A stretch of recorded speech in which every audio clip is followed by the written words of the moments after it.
Hello everyone, thank you for joining me today. A happy morning or evening or afternoon to you all. A happy Monday. Hello Shadow Shane, hello Zazamari, hello Felix Lucius. Tim and BB really just as I'm leaving. I don't care what your schedule says. Oh, I'm sorry Zazamari. Leaving to work, maybe? I presume. Hopefully you can watch wherever you are. Hello Crazy Dutch Mage, thank you for joining me. Man, I really need to update my E and B binaries. Maybe we'll do that on the stream today. I keep putting that off. How you guys doing today? How was your weekend? Hopefully a good one. Today, I figured what we would do... Well, first things first, for anyone... I guess it's important to get this announcement in early. And for anyone watching in VOD. Something I was thinking about doing, which I think makes a lot more sense to me, is changing the time that I drop my every 2-week updates to Mondays so that I can have the update drop and then immediately have the stream following so people can watch the update, and if they have any questions about it, I can answer them directly. So next weekend, where I normally drop my I think bi-weekly describes a time either 2 times a week or every 2 weeks, which is very confusing for me. My bi-weekly updates, if you will, the next one will drop on Monday before the stream, and then I'll just go straight into the stream, and then we can all hang out and discuss everything that's in the update.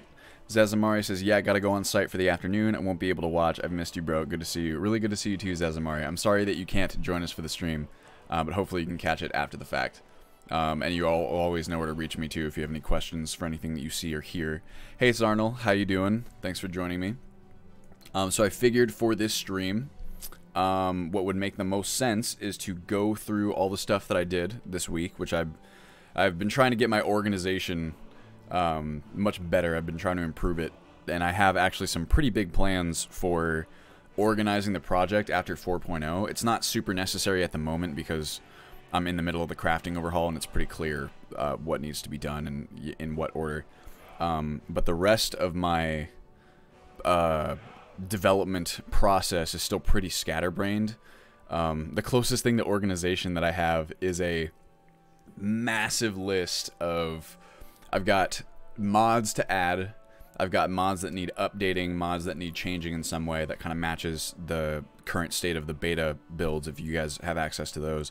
And then I have just this huge list of features and tweaks that I want to implement, and there's not a whole lot of rhyme or reason to how they're organized. It's really inefficient, and I think it results in like a scatterbrained development process just in general. And so what Liz and I are planning on doing after 4.0 releases, or maybe a bit before, is building out a Jira environment for myself and for the team so that we can organize things a little bit better, and so that I can work through new features that have greater value to the project versus things that would be cool to add but aren't quite as important. Just essentially sorting remaining tasks by priority. Zazamari says, as long as you drop the update in the morning and then have the stream in the afternoon to let people watch it before hanging out, that sounds like a good idea. So I was thinking about I was going to drop it like earlier in the morning before this 10 o'clock time slot. I'm not exactly married to this 10 o'clock time slot. I just chose it because it fit the rest of my schedule for Mondays. Afternoons are tough for me on Mondays just because I have like a recurring appointment at 4 on Mondays, but maybe I can think about a different time slot. It's tough for me to know exactly when people are most available. I would imagine maybe even in the afternoon for... Ooh, Silt Sunrise. I have the Elder Scrolls music playing in the background. Hopefully it's not too loud, but I do love it. I don't know. I'll think about potentially changing the time for the stream. I suppose I can include that information in the bi-weekly update as well so that everyone will know at the same time what the new deal is. Obviously, I'm still figuring out how to do this stuff most efficiently, and I guess it fits with the whole idea of me improving my organization on the development end as well. Black Book of Skyrim. This is my little moleskin notebook. It's just easier sometimes. I have, God, even like my note taking, and this is why I'm really glad to have this Jira environment built out, is I would say that the scale of the project has gotten to the point now where my pretty lackluster organization skills are starting to impact my efficiency, and that's why I want to improve it. When I was in school years ago, I was never a particularly organized person, and I relied a lot on my friends who were in the same major as me and in the same classes. I relied on their organization skills, which was very kind of them to help me and to, you know, have us all study together and work together, where I could see how they did things and utilize their organization. But the side effect is that I never really developed strong organizational skills myself. So now I'm at this point in my quote-unquote career where I really could use those organizational skills, and I'm having to work to develop them after the fact. So it just goes to show you, if you have the option, I mean, you don't know what you don't know at the time, right? When I was in college, I had different priorities, but it's always worth it, I think. This is what I think at this point in my life. It's always worth it to work really hard in anything that you do and try and do it the best way possible and not to cut corners. I was definitely not the most fantastic student. I was not terrible, but I was definitely a bit of a corner cutter. And it'll always come back to bite you, you know, because now I wish that I had developed those skills. But you just got to do it later, I suppose. Let's see, Zarnel, there are many tools that can help you manage this. I believe you have a private GitHub for this thing. We don't. We don't even have a private GitHub, so we don't push any updates. Really, the closest thing to organization that we have is, hey, Tyler, how you doing? Is this massive Google document that I'm talking about. The team, I think the team can see it. I'm actually not even sure about that. But it's crazy inefficient. And really, I know there are many different project management tools to do this. I think that from what Liz has shown me on Jira and just how we can specifically gear it for a project of this size, I think it'll make the most sense. I'm pretty sure a lot of those project management tools, excuse me, hook into GitHub if you really needed to. I was going to ask how you keep track of changes if you used GitHub or something. The Google Docs, the most efficient way you possibly could, right? Having a proper tool for this will also help a lot with testers and patch contributors. Absolutely. Which would be, my God, it would be so nice. Oh man, you got to get some sort of versioning control in place to help you track changes. So I do track the changes. It's not completely the Wild West over here, but once again, I track them through just, you know, text documents that I have to update myself. And it's pretty tedious. I think it's also in addition to the fact that I never really developed super great organizational skills over my education career. It's the scale of the project just ramped up like crazy, especially after 3.4, even up to 3.4, like the last public version. The project had gotten so large that my early organizational methods were already starting to fail or just weren't adequate enough for what the project was becoming. The 3.4 to 4.0 represents a massive shift in both the scale of the project and just how much, I guess you could summarize it as the scale of the project, because this is now like my full-time primary gig. Even my videos now primarily service Ultimate Skyrim as a project. So from the development end, it's so much more ambitious, and if the organizational methods that I were using up to 3.4 were already kind of not hitting the mark anymore, now they're really not doing fantastic. And I made a couple little changes here and there to try and triage the problem, but we're going to need like a systemic from the bottom up overhaul. But it's in the works, which is really nice, because I think that organization will really help. It sucks.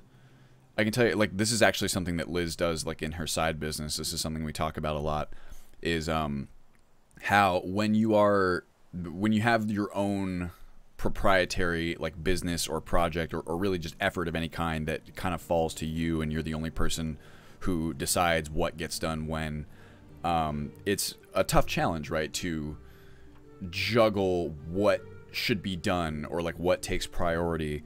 It's very easy to kind of trick yourself, in a matter of speaking, into thinking that you're doing something important, but you're kind of not. A good example of that would be like comment replies, right? So one of my, and I mean, this goes for anyone who has like a small business or, you know, gets emails, anyone who gets correspondence of any kind that you want to reply to, and it serves you to reply to them too. I really like replying to stuff a lot of the time if I can, but at a certain point, the volume of correspondence that you have becomes never ending. A good example of this is YouTube comments, right? So I'll get a bunch of YouTube comments, especially when I post a developer update. A lot of them have questions that I want to answer, or I like engaging anyway.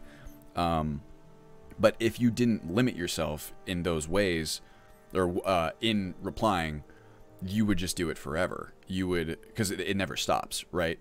You get comments, like let's say, you know, 20 comments, and you reply to them all, and that takes you maybe an hour, and then by the time you click away and come back 5 minutes later, you already have 5 more replies. And if you just and don't get me wrong, it is important to have that correspondence, I think, when you're like a small project owner or where you're a small business owner. But if you're not careful, it'll occupy all of your time. And so you'll go a day, you'll spend however many hours replying to comments and stuff, and they just keep coming. And even though you are technically doing something, at the end of the day, you'll sit there and feel like you haven't really done all that much. And I think it's because you kind of haven't. You're not really progressing your project or anything in a significant way. It's stuff like that you got to watch out for. And as someone who lacks organizational skills to any professional degree, that's something that I'm particularly prone to, and something that I'm really excited to continue improving. Because a good analog for that is my big old list of things that need doing. Sometimes I'll go through that list. I haven't really been doing it now because right now I'm in the middle of the crafting overhaul. But even that is subject to some of this, where you'll see a task and you'll think, oh, I can do that. Like I can knock that out real fast. Like it'll be a task that takes an hour or so, and you'll do it. But it wasn't really that much of a high priority task, and you didn't do something that was higher priority that might have taken longer. And the reason that you chose to do the first task is because you felt like you could just knock it out really fast. And it's very easy to have an entire day consisted of those little tasks, and you do them, and it is progress in a sense, but you end the day not really that far along on the important stuff. And it's just kind of crazy how, like, sometimes I'll end the day, this is especially true when I first started doing 4.0, because I was so disorganized, I would end my day just feeling like, with this feeling of, I was like, oh man, I didn't really do that much today. And if you look back on what you did, you kind of did, but the stuff that you spent your time on was not the highest priority. So I think that's a big benefit of project organization, is that you don't do that. You don't end up spending time on stuff that's not super important, and you do spend time on the things that are really necessary towards progressing your project. How did we get talking about this? Who knows? I'm rambly this morning. Hey Fyodik, how you doing? Well, anyway, on to... Oh, that's how I started talking about it, because I have my little black book. This, at the very least, has been really nice in helping me put together the developer updates lately. Just because when my project organization files are still in this relative state of disarray, at the very least, my little notebook here allows me to keep track of everything that I do as I do it. So if I do a new task on, in development, small or big, I just jot it down here. And that way, at the end of the 2-week period, I have kind of a bona fide list of everything that's been done in that 2-week period. It makes it a lot easier to organize the developer updates, and it's just right here until the project files are a little bit more organized. Tyler says his book is actually just full of Skyrim haikus. There's some weird stuff in here, man. It's not all Skyrim. Most of it is Skyrim, I would say. But there's a... Let me see if I can find something funny. So, like, here is, like, an early... This is the first page, actually, in the book. You might be able to see it. It's, like, an early version of the scheduling that I was planning at the time for... maybe something like streams. It's honestly hard for me even to tell because it's not clearly denoted. But even on this page, I was using this page last week. You can see there's just like form IDs like up at the top too, like little notes for me to go in and mess with. It was when I was looking at hoods as part of the crafting overhaul. It's just crazy. This is the notebook of a crazy person. Here's me trying to do, oh my god, is when I was trying to do some long division for some reason. I think I tried to do that because I wanted to see if I could remember how to do basic long division, because I do math so rarely at this point, like hand math, of course. There's just all kinds of crazy stuff in here. Here's some notes from when I was trying to get into Black Desert Online, which is unfortunately not going to happen anymore, I don't think. It's because some of the recent changes in that game. Oh, and then of course right here I have me trying to break down a recipe, or not a recipe, a receipt from, I don't know, like 3 months ago when me and my buds went out to watch football and drink some beers in the morning. And it's just like spread, it's a weird notebook, this one. But anyway, oh, here you go. Here's some early concepts for, like, Tyler and I are working on a logo redesign for Ultimate Skyrim. And here are some concepts that I attempted to make based on an idea that I had. It didn't really pan out. It's kind of fun being able to write down this stuff. Felix Lucius. Oh, Shadow Shane said, I don't think I've ever figured out long division. I did at some point, but it's like with anything else, if you don't practice it, you don't use it frequently, then you forget. It's like Liz has a oh, thank you Wax for the subscription. Liz has a master's in human biology, and she so she right now is tutoring this like high school girl who seems like really nice and very intelligent, so I know that she really enjoys it, she being Liz. And the girl's in biology right now, like AP or IB biology, if you guys are familiar with like the inner baccalaureate programs. And so like Liz will tell me about the stuff that they're covering, and it's a lot of it is vaguely familiar to me, right? Like I'll remember some of the concepts, but the actual like nitty-gritty knowledge is completely evacuated from my brain. And Liz can just, it's like she can recall it, and she knows it to the point where she can still teach it to someone else, which to me is just like unfathomable. Just because I don't ever think about it anymore, you know? It's like the closest I got to thinking about biology. Thank you, Felix, for the donation. That's really sweet. I appreciate it.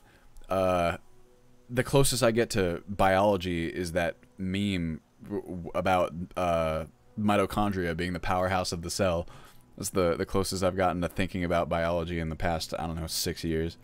I really need replies on YouTube. I'm just trying to support your cause. I got regular bills, medical bills, and a little debt, so I can't Patreon subscribe. But, oh man, well, please don't put yourself out for any donation at all. I really do appreciate it.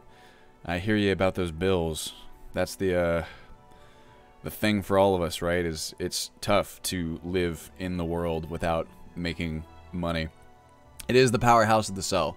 That much I do remember. But, I said that to Liz the other day, and she just kind of nodded at me and smiled. Like, yep, that is true. Anyway, so Skyrim, you guys might recognize this little spot. I've been using our character, what was his name, Zeltier or something like that, just to test a bunch of crafting stuff. So I have my own little spawned blacksmith forge here, and I believe this iteration of the character has all of the smithing perks, or almost, it has a bunch of them, at least smithing 100, so I could get all of them if I wanted to. So, since we're here, why don't we run through some of the stuff that I've done over the past week, and we can talk about it. You guys can get like a little sneak preview before the bi-weekly update. Zarnell says, oh, Skyrim, I've heard about that game. I heard it was quite popular 7 years ago. Yeah, you know, it's kind of a little indie title. I don't think it ever really took off the way it could have, but hey, that's what we're here for. Let's see, where's my most recent page? All right, so what's the first thing? This is not listed in any order of most interesting. I'm just kind of rattling it off here in the order that I've been doing it. The phrase is so well known that you could really confuse people if you shout literally any other organelle as the powerhouse of the cell. Oh, this man. You're rather hard to track down, I'll give you that. Why am I not getting any audio from him? Weird. No. Yeah, this man is from... Yeah, okay, so I'm getting audio from the game, but not voice from him. That's weird. That guy, I believe, is from Worm's Tooth, and he comes to find you when you're like level 30 or so. Hey, Snotnose, how you doing? Yeah, he's Worm's Tooth. He just came to find me out in the middle of nowhere with my little crafting grounds here. So, let me get this book back out, and we'll take a look at this stuff. And then maybe after that, we'll do some gameplay shit just for funsies. I've been meaning to... I might actually go in and pop... Compositioner, or not compositioner, excuse me, Cob encumbrance and realistic capacity in, just to kind of see how it plays, because I likely will be adding those. I just got to figure out how I want to configure them. Golgai apparatus is the powerhouse of the cell. Why does that sound super familiar to me? It definitely does, but I couldn't even tell you what the deal is with that. I mean, I forgot the word organelle until Liz reminded me in that conversation I described. Alright, so what do we got here? Alright, here's some. So I unified the ammo breakdown recipes. That was not particularly difficult. Basically, I can even show these off too. It should be in this save. The recipes are kind of nice because they're one of the parts of the game that will update live, and they don't require a brand new save for you to see the changes. But if let's kind of add some other stuff here. Let's see, it might be the smelter because I believe it's iron. Help smelter. Go furniture. That'll do. Player dot place at me. That should do it, I think. There we go. Can I use it? I can. Okay. Now I need some ammo as well. Okay, that one, 30 arrow iron. Let me give myself some other arrow stacks. Help arrow. Add item. Let's see here. Where's my arrows? Ooh, there's my Nerevar Rising. Beautiful. Oops. I haven't added any items yet. We got 1397D.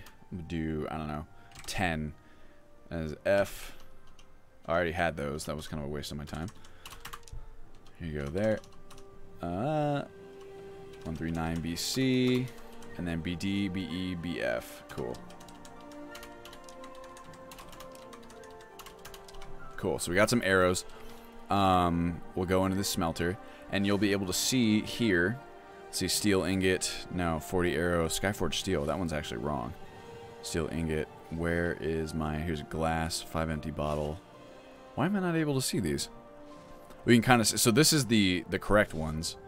Is, like the 30 arrow ebony. What did I just give myself? That will explain it. Dwarven, ebony, elven, glass, iron. Oh, I can't... I need the perks.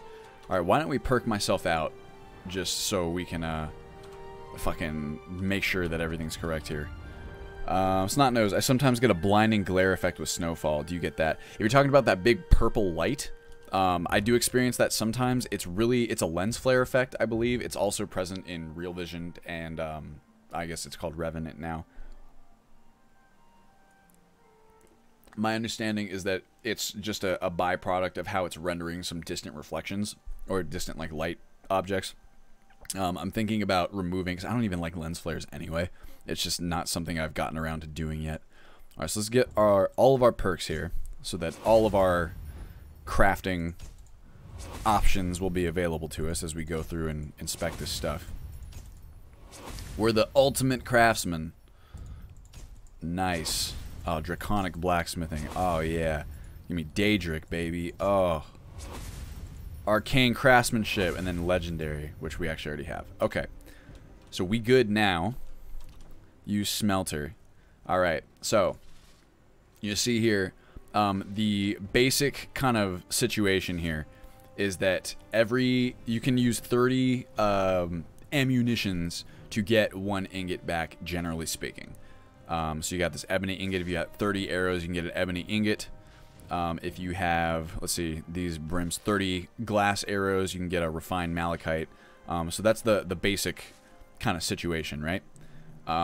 There are also, I think I have this written somewhere else down there.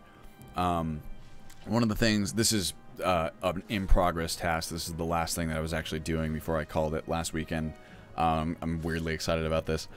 One of the main things that I was doing, in addition to just reassigning the proper stations for everything. I mean, there's a billion little projects that happen along this crafting overhaul. It's been quite the interesting task. But I've taken wood objects, right? Like all wooden objects, and made them so that you can break... I've added recipes to break them down into firewood, or in some cases tinder, wood shavings, just so you can... like anything wood that you have can presumably be used to help you start a fire. So that I'm pretty excited about. I was thinking about it last Friday, and I realized that there's so much firewood present in arrows, right? Like arrows, if you were in a pinch, you would totally just use your arrows, which contain a lot of wood, to help yourself out and to, you know, burn if you needed to. So I'm in the process, excuse me, of adding the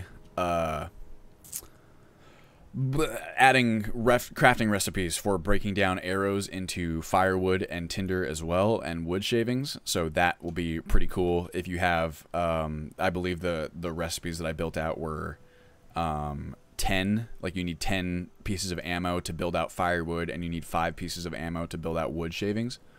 So that way, if you have some arrows and you find yourself in a very cold situation, you'll still have some options available to you. Also, all wood items will be convertible into charcoal at a smelter. So wood stuff actually gives you quite a few different options for what you can do with it. Let's see, I don't think it's that. It's much stronger, like being... Oh, snot nose. You're talking about the snow blindness.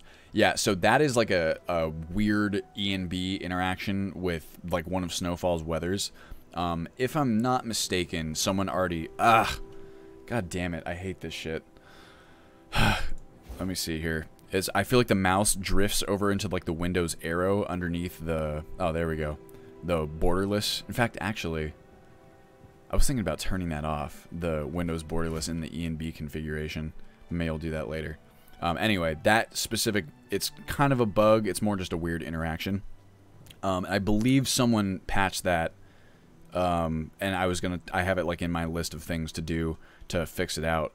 If I don't have the actual file that fixes it right now, I believe we know a solution, but you didn't install anything incorrectly. That is like a known thing that happens. Like if I go up to Bleak Falls Barrow or something like that, that's the first place it happened to me. And I was like walking, and then suddenly it's just blindingly white for no reason, and you cannot see anything at all. Eric Dolan says, I tried out portable backpack instead of cob encumbrance. It makes it so you can place items inside the backpack and also put it down. That sounds pretty cool, Eric Dolan. It might be... The trick with that, I think, is that it's kind of inconsistent with how the rest of the game's carry weight mechanics work. Like, in theory, if that were the case with your backpack, you should also be able to do the same thing with bandoliers, right? Or like the box pouches. But I think it's simpler where the carry weight gear just like adds on to your base carry weight, and let's see, then Requiem's Mass Effect system will take care of making you slower if you carry too much in your backpack, and it will make sneaking worse. Sure, so the Requiem Mass Effect system is really nice for generally handling a lot of that stuff. Really the only reason that I am even considering cob encumbrance is to give speed buffs to players who are carrying like not a lot of stuff, like dedicated speed buffs versus Requiem's Mass Effect system. But I'll keep it in mind. Zarno, between the transparency, the faded out text, the moving animation, and the encoder, this is really hard to read. Are you talking about reading the crafting details? Well, I'll just tell you then. Like I said, it's 30 arrows, and then you get an ingot back if you so choose. Which I think is kind of nice, and you can do that at a smelter, unless it's a material that doesn't require smelting, right? Something like the Forsworn arrows. Let's see here. That one's basic. Oh yeah, so one of the big parts of the crafting overhaul as well, for those of you guys who don't know, is removing inventory conditions on recipes, right? This means that for a huge variety of recipes that require you to have part of the recipe in your inventory already, part of the ingredients, that is no longer the case for nearly all the recipes in the game, excluding breakdowns, which you do kind of want that.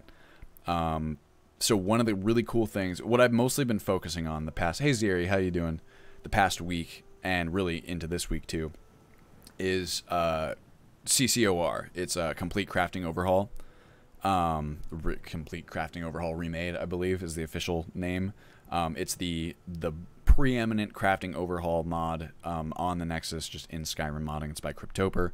Also, complete crafting overhaul rectified, which is by Unmakes. That's the Requiem patch. Both are extremely extensive and, you know, are essentially your primary crafting overhaul mod.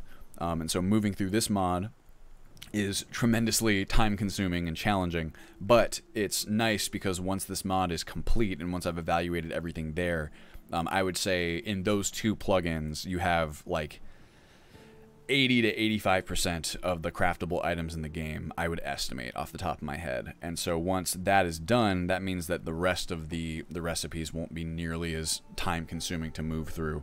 And I'm almost done going through CCOR. That's also where you find the largest amount of additional tweaks that need to be made to, for my own crafting overhaul. Anyway, one of the really cool features of CCOR is that it integrates the circlets by a modder called QuickFox. The circlets are a alternative to helmets for a lot of armor sets. Typically the way that it works is the problem that it's designed to fix is if you, let's say you want to get, we'll give it like an example here. Let me give myself ebony armor. Player.add item. I'm gonna get, here we go, 13961. Give me that bad boy. Give me ebony, what is it, gauntlets? Sure, you got all these other variations here. Let's see. Cryptoper did a lot of the patches when I was using something called Skyrim Survival Experience. It was what I used before I stumbled on the US accidentally on Reddit. So depending, if you're talking about RSE, that is actually Unmeix's, it's very hard to pronounce, his mod, which is a kind of a combination of survival mods. You could actually look at it as a sort of spiritual precursor to something like Ultimate Skyrim, because it's the same kind of concept where you have all these mods that you want to mash together and make them work consistently, and edit them so that they don't step on each other and that kind of thing. Eric Dolan, speaking of Cryptoper mod, I recently made an Xedit script to automatically create a compatibility patch between CACO and survival mode. Have you looked into scripting all the edits you were doing for the crafting overhaul? So that really also depends on, that's interesting to hear, Eric, that you have a script to automatically create a compatibility patch. That's really cool. I use some scripts, like the automation tools, in some of the patching that I do, but the thing about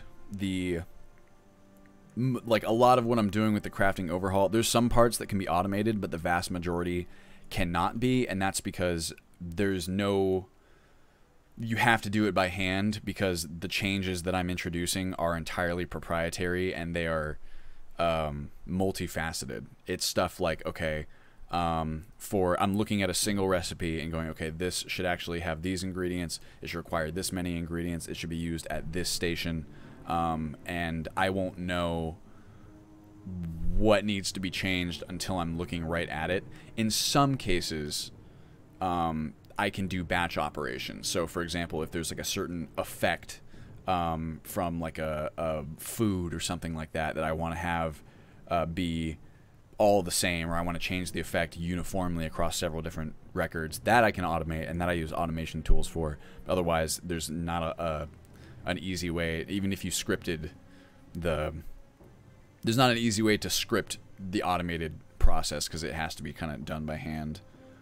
It adds survival mode effects based on the CACO effects to all food items. That's really cool. Well, so if you are trying to automate a part of the patching process, a lot of patching, I know that a lot of the traders patches, and I think Unmeix's patches as well, they both do hand edits where necessary, but there are a lot of automated patching as well in both of those projects. You can see it sometimes where there will be a list of like recipes, crafting recipes in, say, one of the traders patches, where you can tell he got them in a batch and then added the same perk for basic craftsmanship to all of them, and that's the only change. It's typically easy to see where automation has been used. In those cases, a lot of the time, or instead of using the automation scripts, I just use Xedit itself, because it's actually really, really good for stacking records next to each other of the same sort and like modifying them all in the same way. So for example, you could select 30 crafting recipes, let's say, and you wanted to add like a single perk to them. You add the perk to one, and then you can right click and then copy to selected records that perk, and it'll just all across all of them, apply them uniformly. It's very useful and is a form of automation itself. Also, in the most recent update to Xedit, they added a feature to compare records from the reference tab, which is so fucking cool. But it's essentially what I'm talking about, but with references. For anyone who doesn't know what that is, there in any record that you select in Xedit, there is a referenced by tab, which, let me tell you, as someone whose primary role is organizing a huge list of mods that all edit and talk to other mods and other plugins, the referenced by tab is an absolute godsend. It basically tells you everything in your load order that references the record that you're looking at, whether it's a recipe or a placement reference or just anything at all, or like an NPC that has whatever item you're looking at, or a leveled list that contains the item that you're looking at.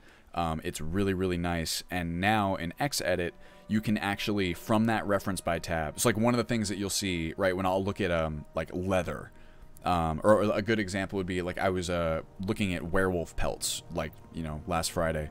And a werewolf pelt is something that is referenced by a ton of different crafting recipes. But you can go in the reference by tab. What I was specifically looking to discover is whether or not there were already basic breakdown recipes for werewolf pelts, and where they were assigned in terms of crafting stations. And with that reference by tab and now the comparison directly from that tab, I can actually just select recipes in the reference by tab to see what they are and compare them directly right from there. Whereas formerly you would have to double click that recipe, find it in your list of records, go find whatever recipe that you're looking for in whatever plugin it happens to be in, and then compare them the way you traditionally would. And it's just, you're talking about taking a task that would take you like 5 minutes per comparison and cutting that down to like 30 seconds, which over time saves you an insanely large amount of time. Started creating a script as well to set ownership of all flora items in cities automatically. Now that is awesome. I really love that kind of thing, because the other, man, we actually have to do something similar at some point. I've been putting it off because it's really not tremendously important. But a lot of the items in like expanded towns and cities, for example, don't have proper ownership assigned. And it would be nice if we had a script that could automate that. Because as of now, the only real way that we have of doing it is manually hopping in game and creating our own list of form IDs that need to be properly assigned. Zarnel, how do Bethesda developers even make their own games without Xedit? Dude, I don't know. I mean, they use the creation kit, presumably, and that to me is just... I can't... the creation kit is cool. It also can do some stuff, like a few things that Xedit cannot do. And I don't want to spread misinformation, because it is a cool program in many ways. I'm not super familiar with it because I really don't like using it. The few times that I have had to use it, I just find it to be a pretty cumbersome experience. It crashes on me a lot. It's just tricky to do basic things in, and for what I do, the vast majority of the types of changes that I make, and even for the proprietary stuff too. I was going to say, if you're, you know, a modder who's trying to make a large mod list work together, Xedit feels like it's specifically built for that, right? But honestly, even a lot of the larger mod tasks and like the proprietary features that I've added and that we've added, I still prefer doing those in Xedit too, even if sometimes it's a little bit weirder than doing it directly in the creation kit through like the typical way. Xedit is just so quick, and the logic of how it works just makes so much sense to me. Maybe if I spent more time in the creation kit, eventually it would feel that way for me as well, but as far as it is right now, I fucking love Xedit. Xedit is what makes this entire thing possible. I wish that, I don't know, I'm gonna go and donate a significant amount of money to the developers of that, just because it's worth it. Felix Lucius says, the ultimate Skyrim.com site from your Patreon gives me a privacy error. Oh, it might, if the the Patreon link, does it include HTTPS instead of HTTP, Felix? Because if so, that's an error on my part. It should be HTTP, and typically your browser will report a privacy error when it expects a HTTPS site, and it's actually the ultimateskyrim.com. For whatever reason, the HTTPS protocol is like lagging super hard. It won't verify because something's going wrong on like the Netlify backend. So it's basically just, it's fine. You just have to use the different link, the HTTP instead. So Arnold says, sure, the creation kit is fine if you need to edit certain forms and create levels. Nav mesh stuff is also really, you can't really do it in Xedit in any kind of reasonably good way. You can edit nav mesh nodes in Xedit, but it's kind of super weird, and it's really easy to mess it up if you don't know what you're doing. And even if you do know what you're doing, you can mess it up. And you can't generate the nav meshes themselves, which is a big problem. But yes, I agree. It's pretty awkward. Eric Dallin, it's fairly easy to look up the world or a cell or an item placement is and change item properties based on that. That's really cool. I guess that's true. You could look at like the cell or the world space. Felix says, my bookmark works. For some reason, the link on Patreon gets me a privacy error. It's probably because it has HTTPS instead of HTTP. I'll make a note to change that. Anyway, back on what I was actually saying before, because I'm so easily distracted. I guess what these streams are for is Q&A with you guys over anything that I'm really showing off here. Oops. That was not what I intended to do. So these circlets, right? They're very cool. Oh. Maybe if I just go 3, it's going to give me boots. No, helmet. 4. What you got for me? Shield. Maybe 5? Typically, now it's going to give me, yeah, dragon plate boots. Okay, what was it? Maybe if I go 1. Whoops. Ebony armor. Oh, what? 0? There we go. Well, I'm going to be not over encumbered because I have 12,000 carry weight on this character right now. Anyway, so ebony armor. Go ebony armor, boots, gauntlets, helmet. So, right now I'm in full ebony, right? And as some of you guys know, there are matching set perks for armors and stuff where you get specific bonuses if you're wearing like all ebony or things like that. However, people are pretty split when it comes to the appearance of helmets in general. I think the ebony armor is some of the best looking armor in the game, so this helmet looks absolutely badass. But some people don't like helmets, they prefer circlets, and especially now that circlets are wearable with hoods, there's this really cool feature in CCOR where you can create circlets that are that have all the same properties as a helmet, but they're circlet in appearance. So I'll show you ebony circlet. Hey Sacroletus, how you doing? Oh, is that not what they're called? Let's see. Go help circlet would do it. Let me, there's going to be a lot though, maybe. Let's see, because some of them, they're not called like ebony. It might be, let's see, this could be like a bad example, but you can see from like all of these, right? Circlet, here's some base enchanted circlets, it's not what we're looking for. Those are jewels, we're not looking for that either. Anyway, the basic concept here is that you can craft alternate circlets, or circlets that are alternate to the helmets, so that you can wear a hood and a circlet and still get all the same base stats as the helmet item, while not having your character wear these helmets and stuff, right? So it's mostly a cosmetic thing, but I do think it's really cool. And there's a lot of stuff in the installation, in the crafting overhaul mods, also just in other mods and in my own changes, that are specifically geared towards allowing you a great degree of customization and flexibility over how your character looks. Even if you have, like, let's say you have specific gear, and you want to use that gear, you typically have a few options in how that gear looks, or just a few different ways to change it up, and really customize the way that your character appears. Because a lot of these, you know, like the Bethesda games, and I think Skyrim in particular, the Elder Scrolls in particular maybe, it's just the way that your character looks in the world is a huge part of the appeal for me. I think that's true for a lot of other people as well. I really enjoy being able to customize every bit of my character's appearance down to, you know, like the jewelry and like the headpieces and stuff like that. And it's nice to be able to do that without sacrificing, you know, gear functionality. And there's actually a few changes that I'll go through right now that kind of fit this. So anyway, these circlets, right? I think they're really cool conceptually. The problem is that I think most players have no idea that they're able to craft these circlets that are alternates of the helmets. And so now you will be able to see that. In fact, if we go, this is not where I need to go. I need to go to the forge right here. Let's go filter, circlet. So, with what you got, you can see, I'm looking at here, your dark leather circlet. You can see the circlet recipes. This is not as many. I think I need to rerun the rectificator now that I think about it. Some of them you can see, because these are mostly jewelry. But as it was before, you needed to have like specific inventory conditions in order to even see the circlet recipes.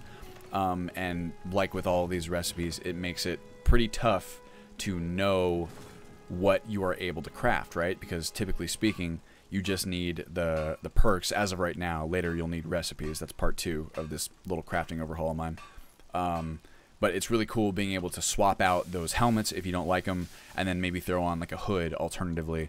And also the circlets themselves can be enchanted while the hoods cannot. This is another part of the little overhaul that I put together, is for balance sake, any circlet that can be worn with a hood, which is the majority of circlets, in fact almost, if not all of them, the hoods that you can wear with them cannot be enchanted. So if you have an enchanted hood, by contrast, you can wear a circlet with it, but you can only have one enchantment for your headgear at any given time, so that you are not allowed to double up on enchantment slots. That is a big balance thing. I get a lot of people asking me if I can add mods that give you more enchantment slots for like rings and stuff. And it's very dangerous to adding even a single additional enchantment slot in Requiem can greatly impact the balance of the game. This is why all of the cloaks in Requiem, I mean, there are really, I don't think, any cloaks in Requiem by default, but cloaks are, I think, a staple of most people's load orders at this point, especially if they play Frostfall.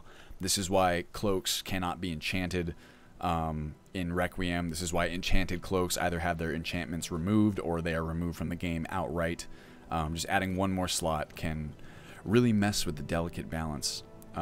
So anyway, that's the circlet business, which it seems like a small change, and I guess it is in the grand scheme of things, but it's just one of those additional little details that I think is really fun. Like if you want to, if you want like an elven armor, but you don't like the way that the elven helmet looks, right? You can still get the elven matching set bonus without having to wear the helmet itself. It's kind of like the equivalent of in MMOs where you can toggle to have your helmet not show, so you can see like your character's face and stuff. What else do we got here? Oh, this is a fun one. It's very similar too. So, crafting replicas. One of the other features of CCOR is that you can create replicas of many of the most powerful items in the game. These include Daedric artifacts. It includes certain high-level or certain rare quest rewards, and just some items in the game that have unique appearances that are just very, very cool. Just unique items, we'll say. Unique weapons and armors. In a lot of cases with CCOR, there are recipes for creating replicas of these items, so that a good example of this would be like the ebony armor, since we already are wearing ebony armor. Or sorry, the ebony mail.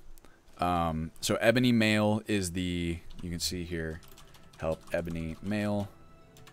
Ebony mail is the reward from I can't remember which Daedric quest, one of the Daedric quests. You get ebony mail, which is one of the Daedric artifacts. It's really cool looking. It sort of has the appearance of regular ebony armor, but it's a little bit darker. It's like black all the way through. It's very cool. So CCOR adds these replica recipes for ebony mail to where, let's say you really like the appearance of the ebony mail, or even just let's talk about Mehrunes Razor, right? The Mehrunes Dagon's Razor reward for his quest. It's got a really cool, unique appearance. Let's say that you really like the way that this weapon or this armor looks, but you're not a huge fan of the default enchantment that it has as like a Daedric artifact or whatever, or you just want like an unenchanted version for some reason. You know, it kind of especially makes sense in the new death mechanics and whatever. Just for whatever reason, you want a new blank slate weapon that has the same appearance as one of these artifacts. You can do that in CCOR, but typically in order to do that, thank you Pokemundo for the follow, you would need the item itself in your inventory. And so that's one of the big kind of changes here, is that normally you need the item itself in your inventory, which once again I think leads to people not really having any idea that these replicas exist, because you would have to be carrying it, you would have to have it, I don't think it has to be unfavorited. You have to have it in your inventory, you have to go into your crafting menu, and you happen to see the replica recipe in there, which is also not immediately noticeable as the replica recipe, because they all have different names. Like the name for the Mehrunes Dagon, the Mehrunes Razor recipe is not like Mehrunes Razor replica, something that immediately tells you that it's, you know, the replica. It's something like a ancient Daedric blade or something like that. So I think that a lot of players end up having no idea that they can craft these replicas, which is a shame. So that was part of like this change that I made. So typically that's one of the inventory conditions. You need the thing in order to make it. And the problem there too is that that is the gate that Cryptoper used to make sure that players could not craft these replicas without having the item to begin with, which I totally understand, right?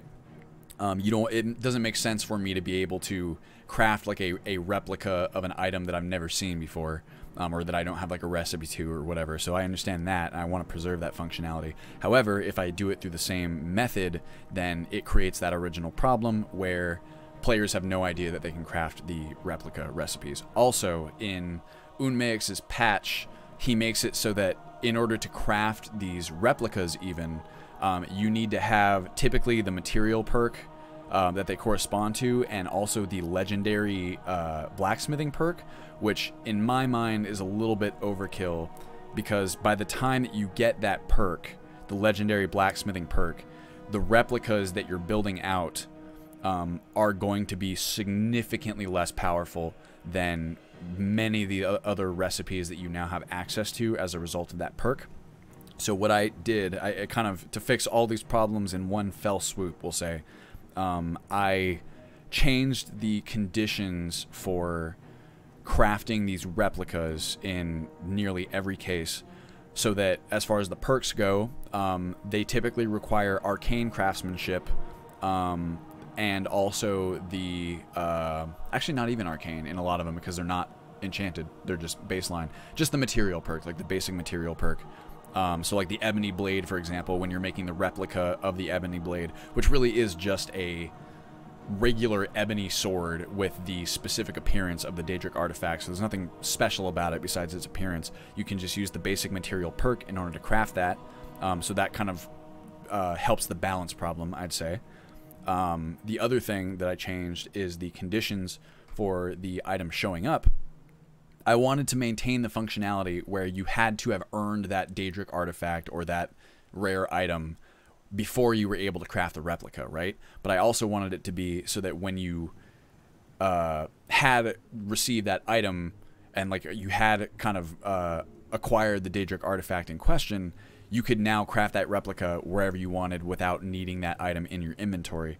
And the way that I did that, in the vast majority of cases, is just some slightly tweaked conditions where instead of using the item in your inventory as the primary marker of whether or not you can see the recipe, I now use quest stages and quest completion in some cases as the gate to whether or not you can craft those replicas. So right now, if you go in and let's see, if I go replica, let's see what shows up. So almost nothing shows up in the or the crafting menu for replicas. That is because I haven't completed any quests on this character. If I did, what is it, DAO2, what is the one with Mehrunes Razor? Is it DA07? Let's see, help. It might tell me if I do this. Pieces, yeah, okay, that's the Mayrune's Razor. So let's go, this should work.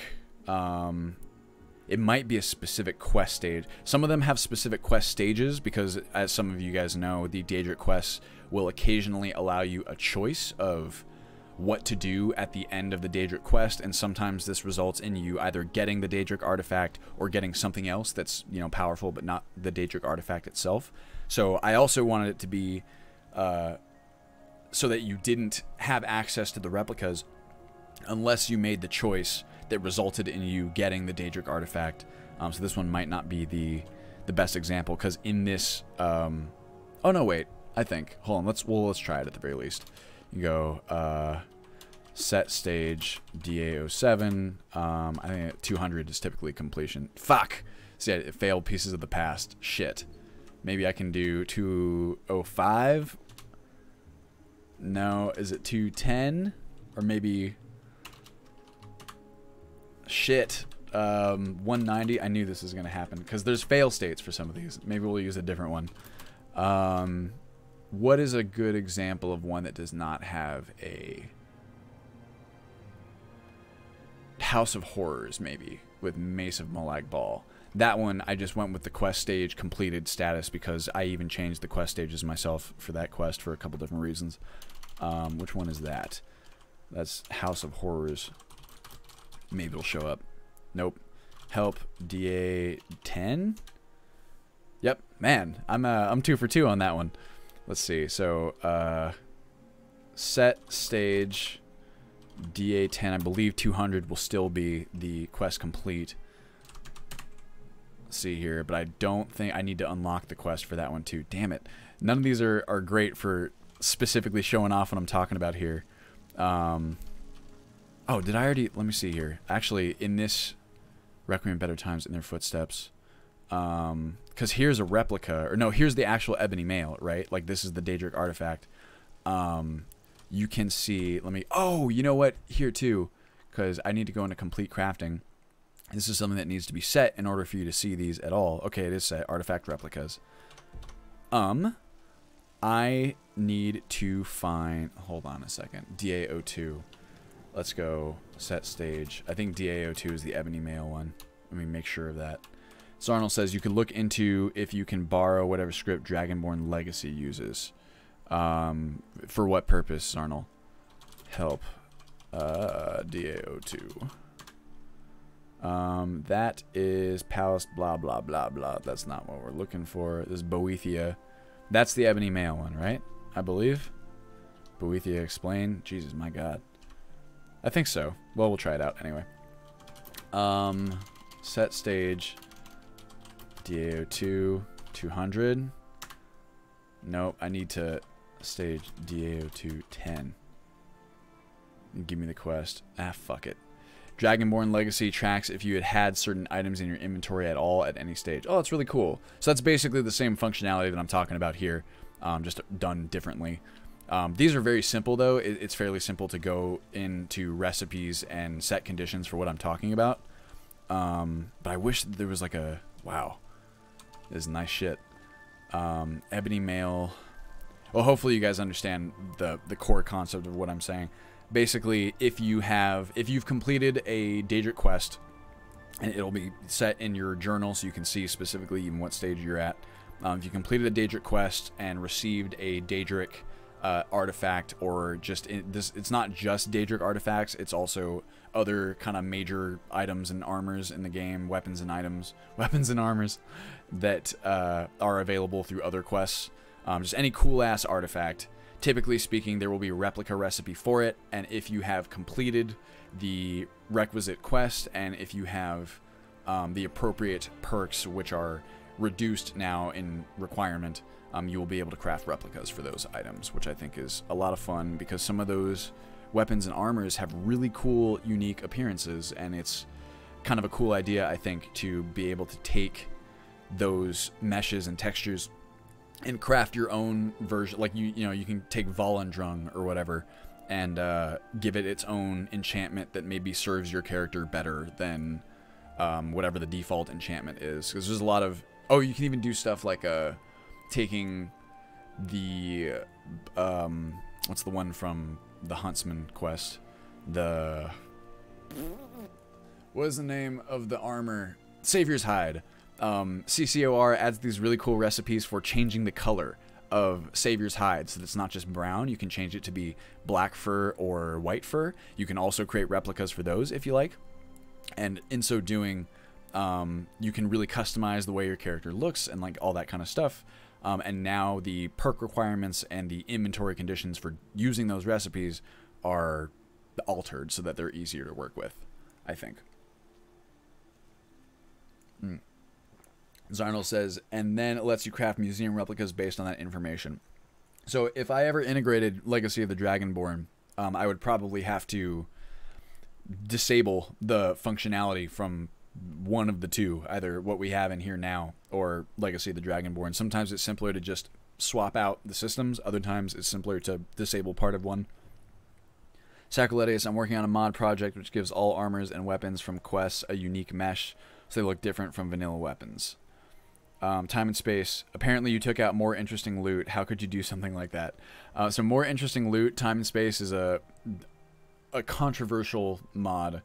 I like it a lot conceptually. I like the idea of, you know, just more interesting loot, having like wider leveled lists. But I think that, so the reason I removed it is that it's crazy overpowered. There's a lot of items, like a ton of items that need editing for balance.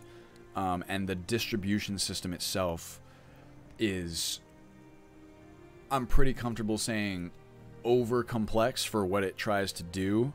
And like, it's a huge pain in the ass to bring both the items themselves and the distribution in line in terms of balance. And I'm pretty happy with how the loot distribution currently works and the wider variety of items that are already available as a consequence of all the mods and of my own personal edits, so that the additional stuff from more interesting loot seemed less required to me. Yeah, Sacroletus, more interesting loot, is that the one which gives you 10 plus enchanted items per chest? Yeah, well, so it's the Horde is what you're talking about there, but sometimes not even. Time and space says, if you set the Horde ratio high, yes, it's super OP. I'm here to tell you that even if you set the Horde ratio to the lowest setting, and you can probably change it on the back end to be even lower than 5%, but typically 5% is the lowest that it gives you, you can find just the way that so it's not even the hordes themselves, right? For those of you who don't know, More Interesting Loot is a mod that overhauls chests, specifically boss chests, but also just loot in general, to have a wider variety of items and a greater quantity of items, which the variety is really awesome. It's the greater quantity that can be a problem, and it's also the way in which it distributes these items. Hordes are like, occasionally you'll come across a boss chest that is registered as a horde. There's a certain amount of a certain percentage chance that a horde chest will appear, and those are basically just, you can have like 6 bins of like 10 items depending on how you configure it, and you just get a bunch of stuff, right? But the categories for like the bins of items that you can get can just be absolutely wild. Like a category can be high level enchanted items, and so in that, even if you set the settings relatively low for the amount of stuff that you get, there is still this not inconsequential chance, fairly high chance, and this probability is determined not by any setting but just by how the loot lists are structured. There's a very high chance that you will get just a ton of valuable items just all at once, and it's what it is it's really hard to correct for the balance. It just makes it absolutely sporadic. When the horde is feeling especially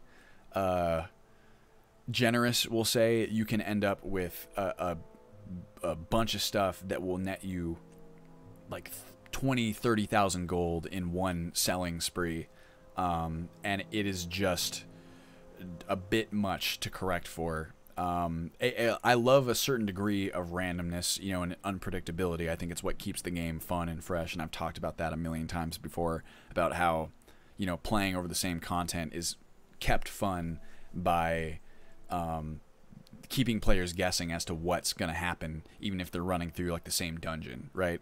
But more interesting loot just takes that idea of randomness, quote unquote, and just cranks it up to a degree that is really unmanageable when it comes to game balance overall, because one of the big parts of Ultimate Skyrim as well is making gold more useful in a number of ways. So there's a million different places to spend gold.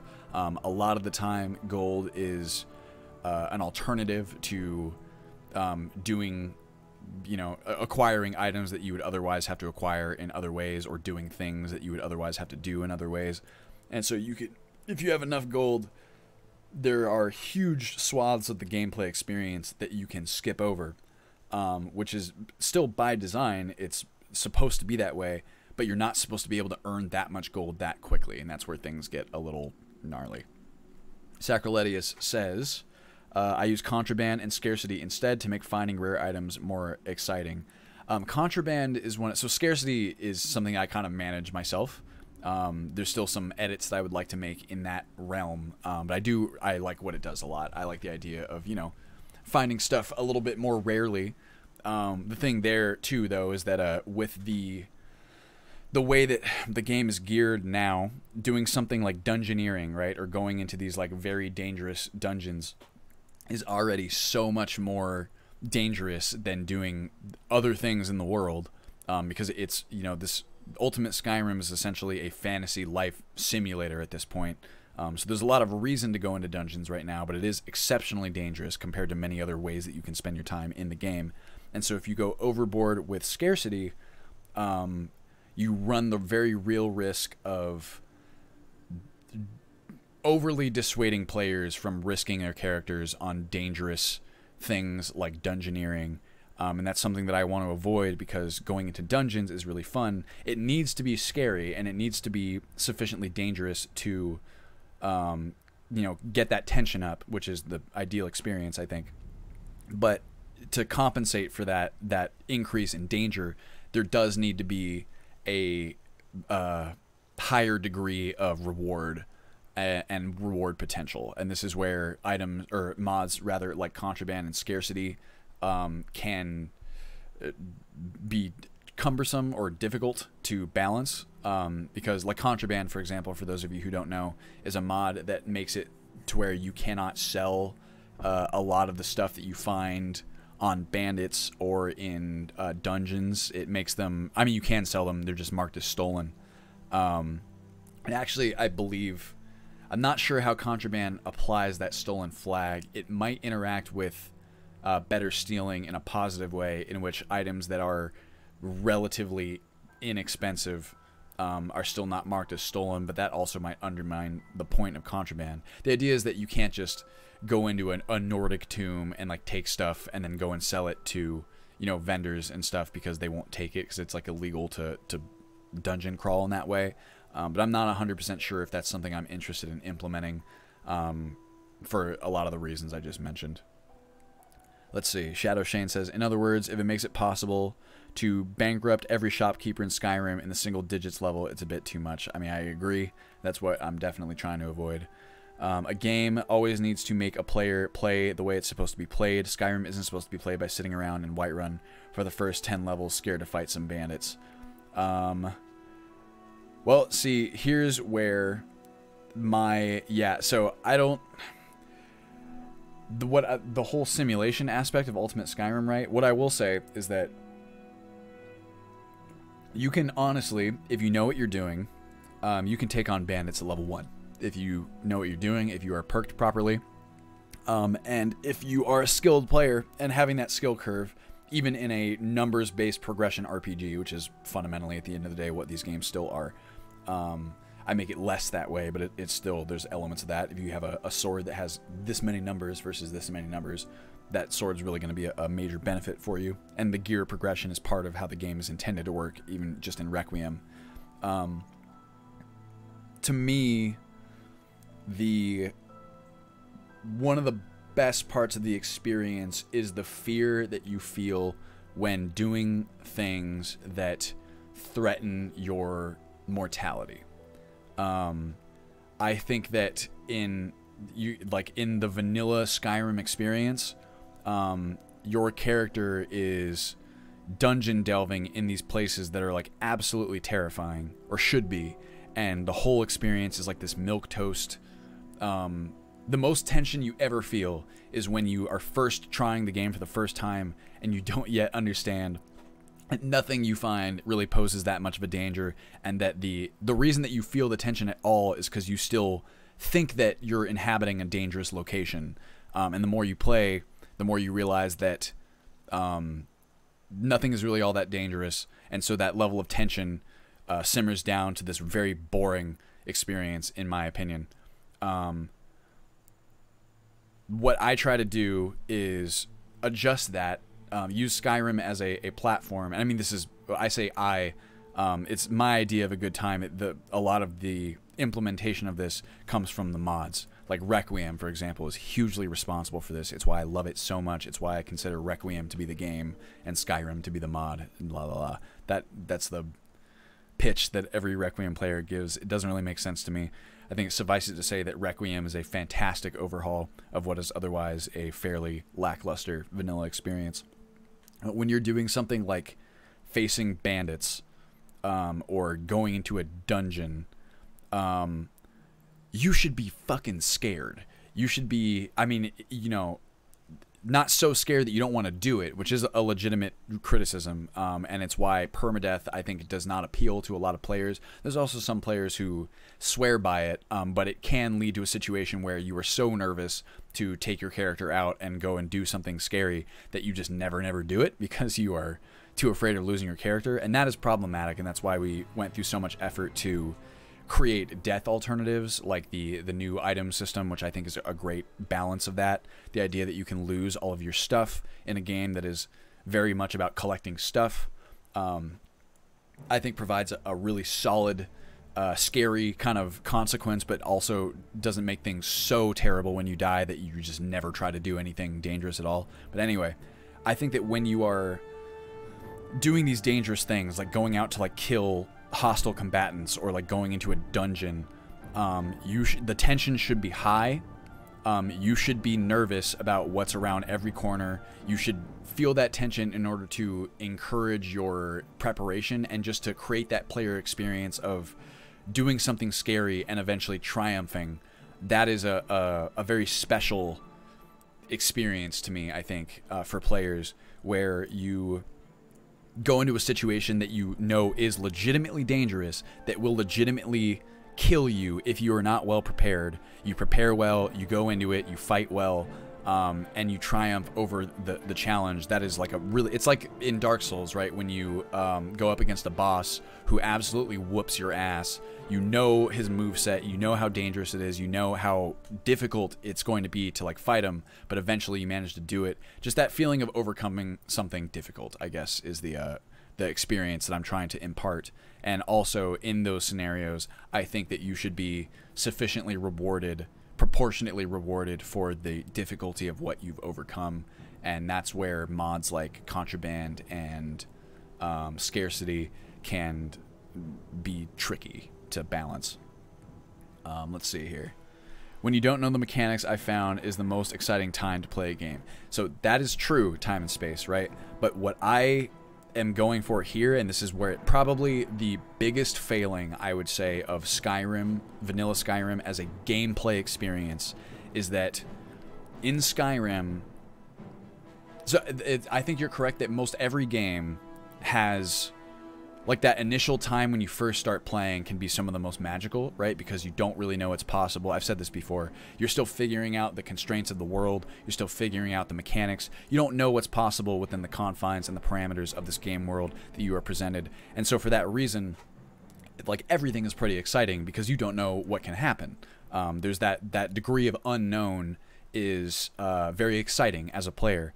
However, where I think Skyrim really drops the ball is that in a lot of other games, the experience continues to be rewarding as you start to learn more about the world, because the mechanics have depth, and because of that depth, the more you learn, the greater you are able to form a degree of mastery, and that degree of mastery allows you to tackle enjoyable challenges and much more difficult challenges than you could take on when you first started playing and didn't understand what was going on.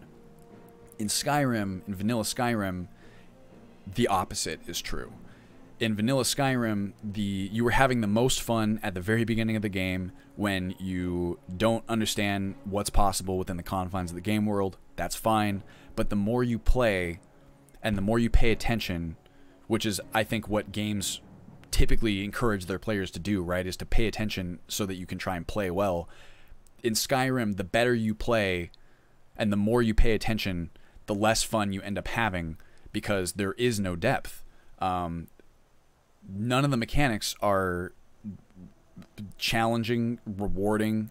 The entire thing, like I said, is just, in my opinion, this very safe, very milquetoast paced experience where they never want to tell the player no, and they want the entire thing to play like this power fantasy where it's like in vanilla Skyrim, if you ever die at any point, you were probably either trying really hard, like, not to care about what was going on at the time, like you weren't trying very hard to survive, or you're a brand new player or a very inexperienced player. Those are the only times that you ever really, like, die in the game.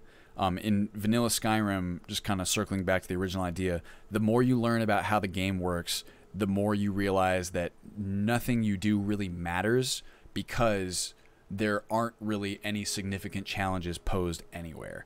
There's nothing that you fight. There's nothing that you can go and do that will be so prohibitively difficult that you can't do it.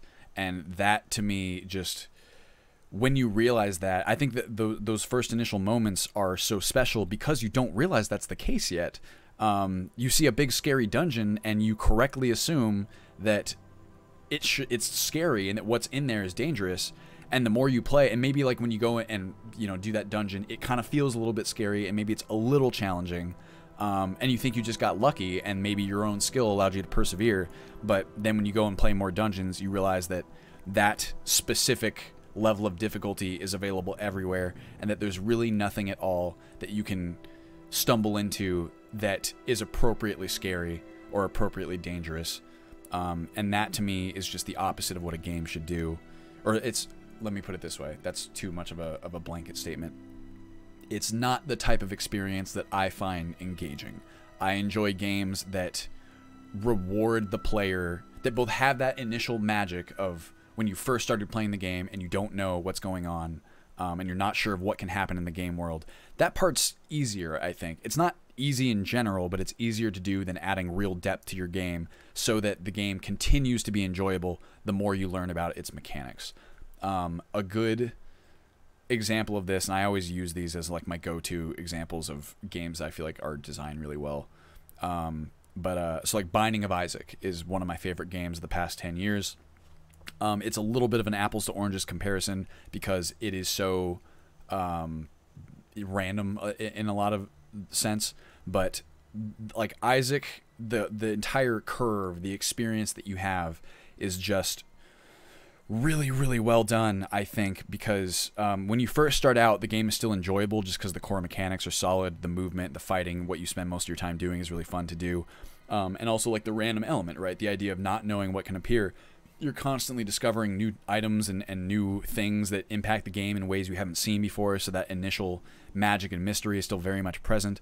But as you start to play the game seriously and you start logging like a few dozen hours in the game, you start seeing the items over and over again, and things are less new. But now, I mean, new things are still being kind of trickled out to you. New things that kind of add to the depth, which is also important. But as you start to see things more commonly, you start to build a level of mastery that allows you to keep that rewarding gameplay going by allowing you to impact what's going on in a meaningful way. So instead of now kind of deriving your enjoyment from the discovery of constantly seeing new things and constantly encountering new bosses and enemy types that you hadn't seen before, now the enjoyment shifts over to I now have a greater understanding of all the tools that are in my box.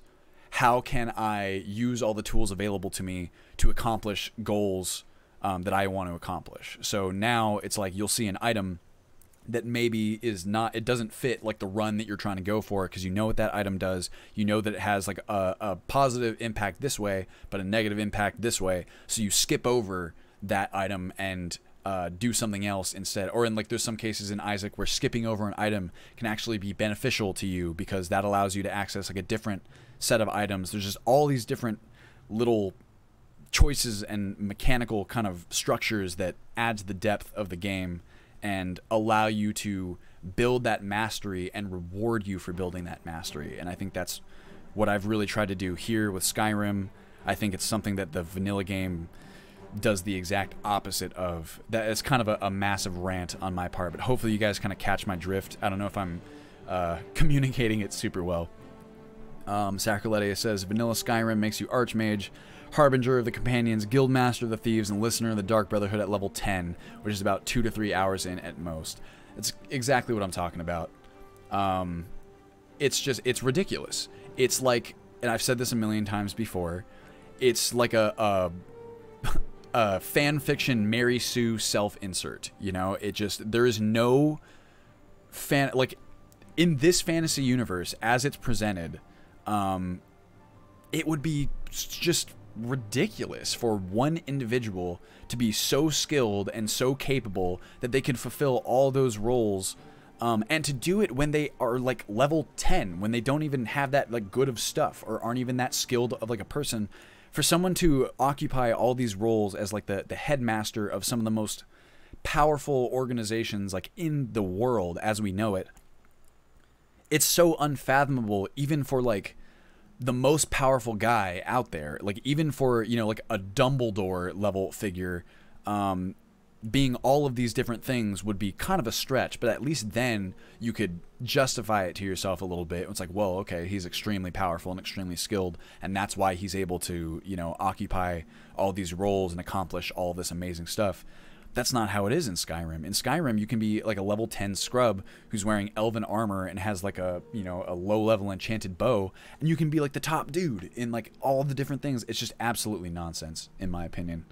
Let me see here. I missed something in chat. There we go. Felix Lucia says, I see Ultimate Skyrim as a... Well, so anyway, just to round out that point, the idea of when you don't know the mechanics of the game being the most exciting time to play a game, or like the most rewarding part, that's the notion specifically that I'm trying to challenge, and that I think the best gaming experiences out there don't settle for. I think it's easy to impress players in the very beginning of your game when they don't know the constraints of the world you've created. I think it's hard to create the depth that keeps players going once they have discovered the constraints of the world, and once that initial you know, novelty has worn off. And that's what I'm trying to do for sure. I see Skyrim as a legitimate role-playing game. From level 1 you were trying to learn your role and how to play that character. That's what I'm going for, Felix. Hopefully you do feel that way. Let's see, Rear Isle. Would be cool if there were any mods that hid the numbers that are attached to weapons, armors, and spells to make it feel less like a numbers game. Potentially. Like, this is where the question of immersion comes in, and we've had these discussions a lot. They're some of my favorite ones personally, where it's tough. It would be kind of cool if you just you had that system. The difficulty with doing something like that is that in a game like Skyrim, and especially with modded Skyrim and everything we have in the installation, there are so many items and weapons and armors, right, that having a system like that would be very difficult to it would be very difficult to communicate to the player without those numbers which items are better than other items, and that's an important thing that needs to be diegetic. If you had like vanilla Skyrim, it would be almost more possible because there's not nearly as many like weapons and armors and stuff in the game. So if you had, let's say, you know, like a Dark Souls scenario where, let's list off all the materials. We got like leather, you got, let's just go light armors, leather, elven, studded, glass,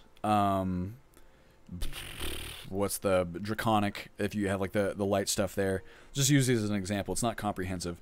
But let's say that each one of these item types had unique strengths and weaknesses, and were not necessarily better than the other material types always, but were better than other material types for certain circumstances.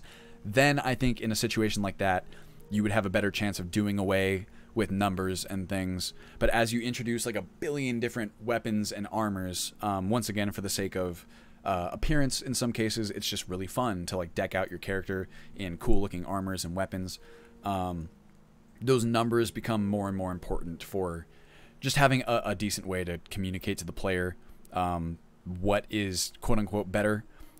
That is actually something, though, that I hope to address with part of the crafting overhaul with the new recipes and blueprints, where by the end of the implementation, at the very least, the numbers will no longer be this sole deciding factor in what gear you use. There will be reasons for you to use gear that might not have the best damage rating, for example, because maybe the weapon that you're using has some sort of special effect that makes it more useful for what you're trying to do. Let's say that, you know, or it could be, I really wish there was a way, and I don't currently know of one, but I'm looking real hard, a way to display more information about weapons specifically in the tooltip, because weapons have a lot more, not a lot more, but a few more important numbers to consider. That would be speed, reach, stagger rating, critical rating, and I guess weight, but you can see that. These are things that will change up which weapons you want to use, right? And then, of course, the type of weapon that it is, but you can see that. This is why you use a dagger over like a mace or something, right? Because the dagger is much faster. But you can't currently see the stagger rating of weapons, which is very important, especially now with the combat changes. And you can't currently see the critical data. But those are cool, right? Those are values that can make one weapon still viable in a situation where a different weapon does have a higher damage rating. So I want to take that idea a step further and make it so that different weapons have more unique attributes, not necessarily better attributes, but more unique attributes that will make them viable in a scenario where you happen to have a weapon that maybe has a higher damage rating, but it doesn't have the special effect that this weapon does that is useful for your character. There's really fun stuff to do with like armors in this same scenario, right? Where maybe if you have a full set of a certain type of armor, even if it has the same stats, like baseline stats as like basic elven armor, we'll say, this armor set maybe does something like yields greater amounts of a certain type of loot. So maybe it's like hunting equipment, where if you're hunting in this set of armor, your yield for like pelts or something will be higher. Or maybe it's something like you have like a certain set of like mage robes that specifically augment absorption chances by like a small amount. Something that's not overpowered, but something that will at the very least get you to think before you just swap it out for a set of armor that has better numbers, you know, something that encourages you to make, because that's where that depth comes from, right? That depth that we were just talking about. To me, I think one of the greatest ways of creating mechanical depth is to give the player meaningful choices as to, well, just meaningful choices as to how their experience plays out. And that can be anything from having them choose between two sets of armor that have comparable stats but different effects that they can imagine like being useful in different scenarios, or it could be something like what we were talking about before with like the replica items, right? Or just anything that gets the player to stop and think for a moment about how to use the resources that they currently have in order to accomplish something that they're trying to do. I think that doing that is where the depth comes in, and it's difficult to balance because sometimes, you know, you're always kind of playing off of novelty at least a little bit. Maybe if you're asking the player to choose between two options, a really skilled player will know that this option probably is better because there's typically always something that is best, right? Like one option is always more defensible. And so the player not knowing which it is yet is still a little bit reliant on novelty, but it's allowing them to build that sort of mastery, that meaningful mastery that we were talking about earlier. Shadow Shane says, I think the Requiem is the game phrase refers to that if you change the setting into something completely unrelated to the Elder Scrolls, we'd still enjoy it. So I definitely, what I meant by that when I was making fun of that statement is the Requiem is the game, Skyrim is the mod. The Requiem is the game part makes perfect sense to me. The Skyrim is the mod part feels weird and like nonsensical. It's just like swap. It's like, no, instead of Requiem is the mod, Skyrim is the base game. It's like Requiem is the game, Skyrim is the mod. Like no one starts out with Requiem as their base game and then mods it into Skyrim. You know what I mean? Sacroletti says, personally, I play with 30 max carry weight at level 1. I like it being brutal, so contraband and scarcity are really welcome to me. Well, so the max carry weight, that is something that I am implementing. The restrictions on how much you can carry, that I think is really cool, and it does introduce more options for those kinds of choices that I was just describing.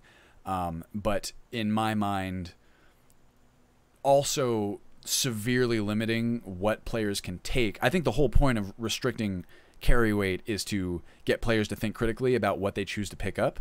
And contraband can help that, but I think it might be a little bit overkill. It really just depends on, you know, it's like maybe if you have like a high availability of fences or something. As it stands in the game, you really need to put yourself into the Thieves Guild to have reasonable access to fences.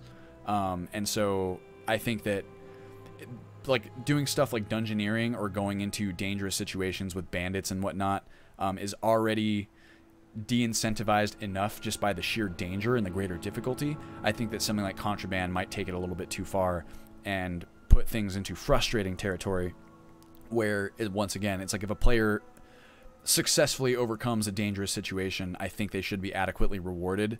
And if the stuff that they are going to be rewarded with is now restricted in a way that also might not make sense, depending, because as we've seen, I mean, you can always headcanon it however you want, but I don't know of any particular Skyrim laws that like limit, you know, the selling and buying of like artifacts and stuff.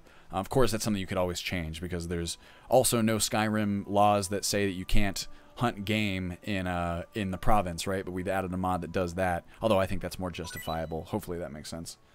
Baleen is hosting my stream. That means he is... Oh, God. Here comes the raid. Hey, guys. What's up? How you doing? Welcome to the party. We're just talking about games and games balance here. Now I know I'm going to get real behind on the chat. Let me go through here. Where is my scroll? I know it's somewhere. There it is. Okay. Zarnal, how do you even have armor, a weapon, and shield with that carry weight? So in the case of my implementation that I have planned, this is through realistic capacity. The stuff that you're wearing, and also Requiem kind of does this for armor itself, which is very interesting. I discovered that through balancing this. Oh my God. Hey everybody, thanks for stopping by. Really appreciate it. The way that you can still carry your primary gear is because that doesn't take any carry weight.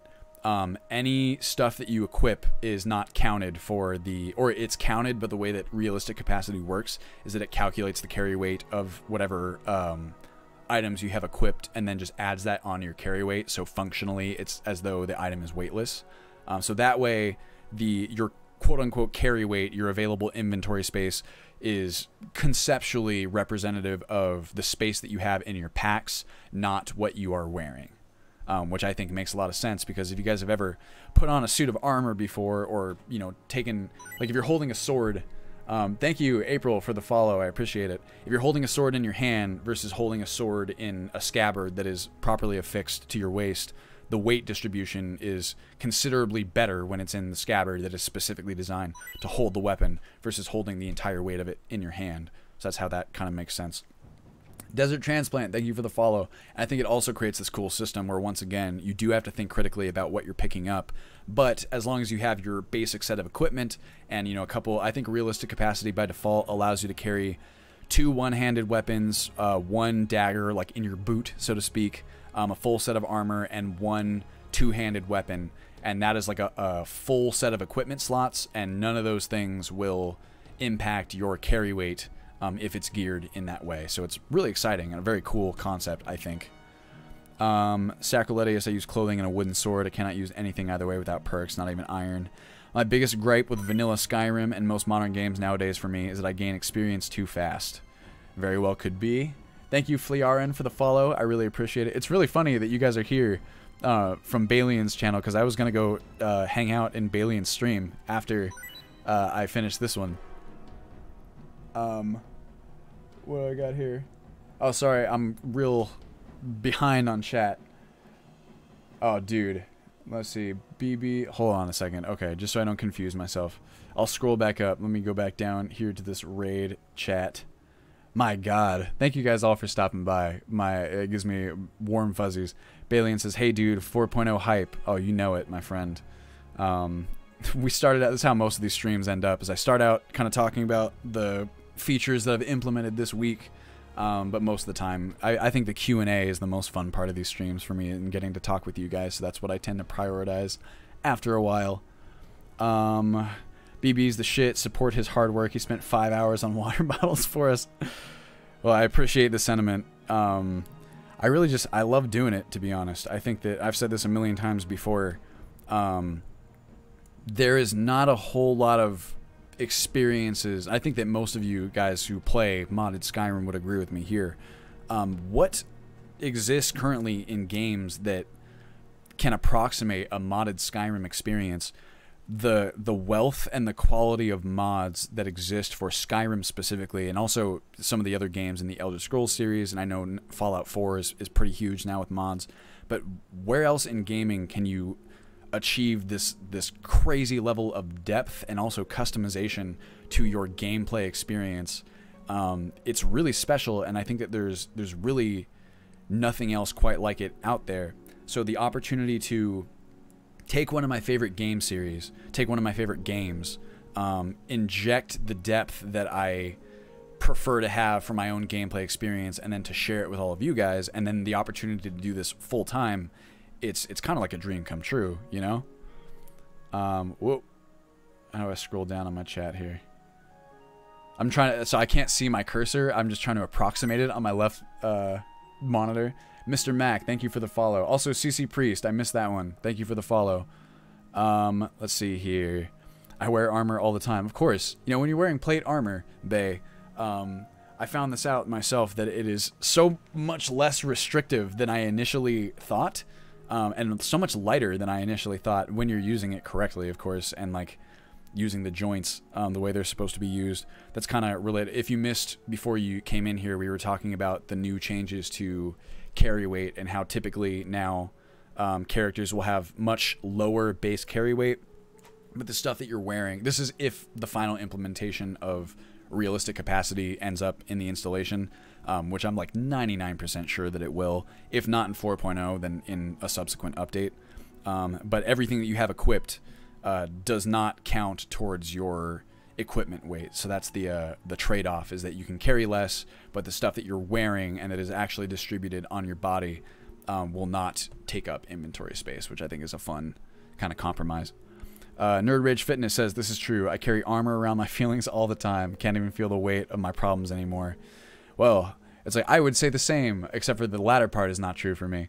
That's why I'm trying to, it's like, I'm getting real personal here. It's important to feel your feelings. That's what I'm learning at this stage in my life. To me, what is it? To me IRL, for me IRL. There we go. Balian says, I'm excited. I've died twice now at level 25. I'm sad because I want to beat 4.0 before the full version is released. I don't know how you know that I've never beaten the game, right, Balian? Like, I've never beaten my own kind of configuration that I run here. Oh god, I'm gonna need to watch some of your streams just to see how you manage all the stuff, because actually on this character, I was doing some combat practice, and with the new changes with like Skyrim Souls and some of like the new combat AI, I realized that I am out of practice, and I'm gonna need to do some brushing up myself, especially before I do any tutorials. Nadpoo, if it wasn't for Ultimate Skyrim, I don't think I'd know half of what I do know about modding / troubleshooting. Me too.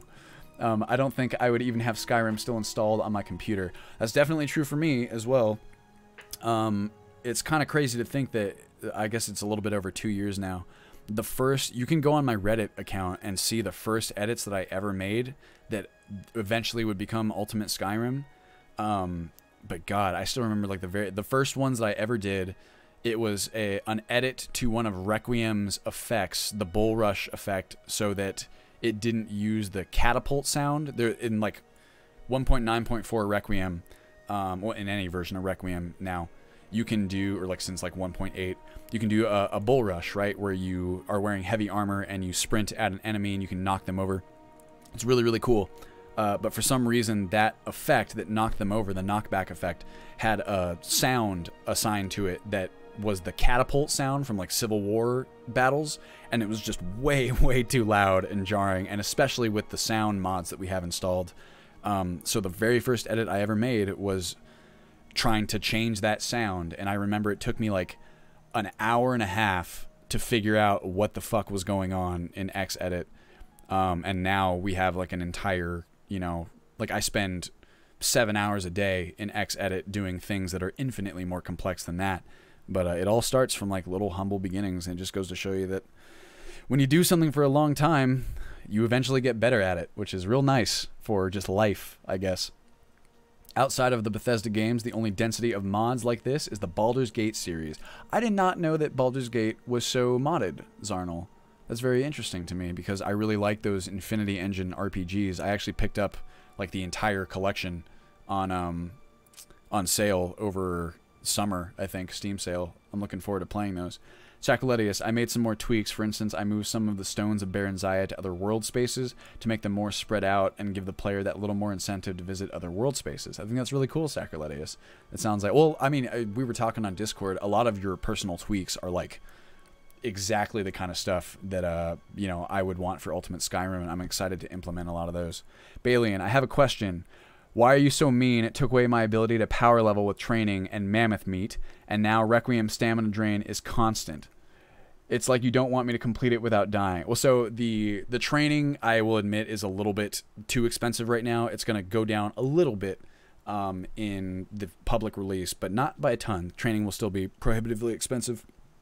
The mammoth meat, if you're talking about the cost of it, that was due to a bug where, it's not really a bug, it's just a missed flag on SkyTest's mammoth meat, where the material itself was not flagged as having no auto calculation. Ingredients, and actually a lot of different types of things in the game, including potions and stuff like that. Yeah, so 72 mammoth meat equals 3,600 gold. The reason that mammoth meat was so expensive is because the no auto calculation flag was not properly implemented, which means that the game, this is actually really cool that the game does this, and this is one of those things where I talk so much shit on like vanilla Skyrim, and I should preface that with saying that what Bethesda has created here as a baseline, because we all got to remember that this game that we love so much, modded, would not exist if these systems, these baseline systems, and the baseline game experience didn't exist. And Bethesda is an extremely talented bunch of developers, and I think it helps to reiterate that. One of the really cool things that they did is this, I don't know if it's new to Skyrim or if it existed in Oblivion or Fallout 3, but in Skyrim, at the very least, there is an auto-calculation function, and this is what allows things like enchanted items or just there's a series of magical effects that impart a certain degree of value to an item. That value is automatically calculated according to what the effect is, according to the duration of the effect, and some other factors, and then that value is automatically added to the baseline value of an item. So in this way, let's say that you have like a steel sword and you give it some sort of enchantment and you add that item to your mod or whatever. You don't have to like manually calculate out how much more expensive that item should be as a result of the magic effects that it has. The game will automatically do that for you, which is a huge, huge time saver. However, in something like the mammoth meat, if you don't have that, like some items you want to just have like a baseline value, even if they don't, or even if they have whatever magical effects, and in that case you need to flag it as auto-calculated, or as not auto-calculated rather, and that way it'll always have the baseline value. Long story short, the mammoth meat was never intended to be that valuable, and was not intended to be used as a power gaming function. Now the stamina drain, the Requiem stamina drain is constant. That one I don't really know about. Because there's not any major changes to stamina drain that I can think of. So that one I would like more details on, if you don't mind, Bay. I finished the script to make the flora in cities to be owned. Send a link to it on Discord. Thank you so much, Eric. I really appreciate that. Now we just need to apply that to all the items that need proper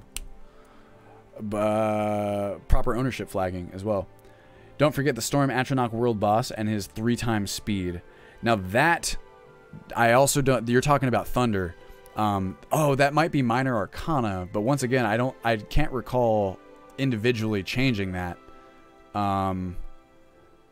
So I can look at it if you like, but there's not any changes to that I can remember off the top of my head. I think that is like a different mod, or that might have been in there in 3.4, or maybe it's Requiem 2.0, because I don't have the like a comprehensive knowledge of everything that it changed. Although I don't recall, I have somewhat of a comprehensive knowledge, and I don't remember anything in particular. Let's go check them out. Where's the Atronach Stone? The Atronach Stone is the one that's by the hot springs. Am I correct? Let me know, and then I'll teleport myself there, and then we'll see how he does. But also, I won't have a point of reference because I spend so little time playing this actual game that I couldn't even tell you how fast Thunder was. Eric Dolan says, maybe I should make it keep any existing ownership though, and not overwrite that. I'm not sure if any item has it set, though. So a lot of items do have proper ownership set. This is why the hand assignment kind of ensures the best implementation, but it does take a long time. Fliarin says, that Storm Atronach was scary as hell. Yes, Thunder is a real messed up. That might be a BTC change, actually. But I don't know, because BTC is unintegrated, de-integrated now. Monique, the 1337, says, wait, so mammoth meat no longer breaks the economy. It does not, unfortunately. I'm sure that people will discover numerous other ways to break the economy and that I can go in and patch. The best way, if you guys want to make sure your economy remains broken, is just don't tell me about it, because if you do, I'm going to go in and I'm going to change it. Nadpoo says, have you ever considered tweaking the baseline minimum for better stealing's flagging system, or do you still stand by the 400G limit?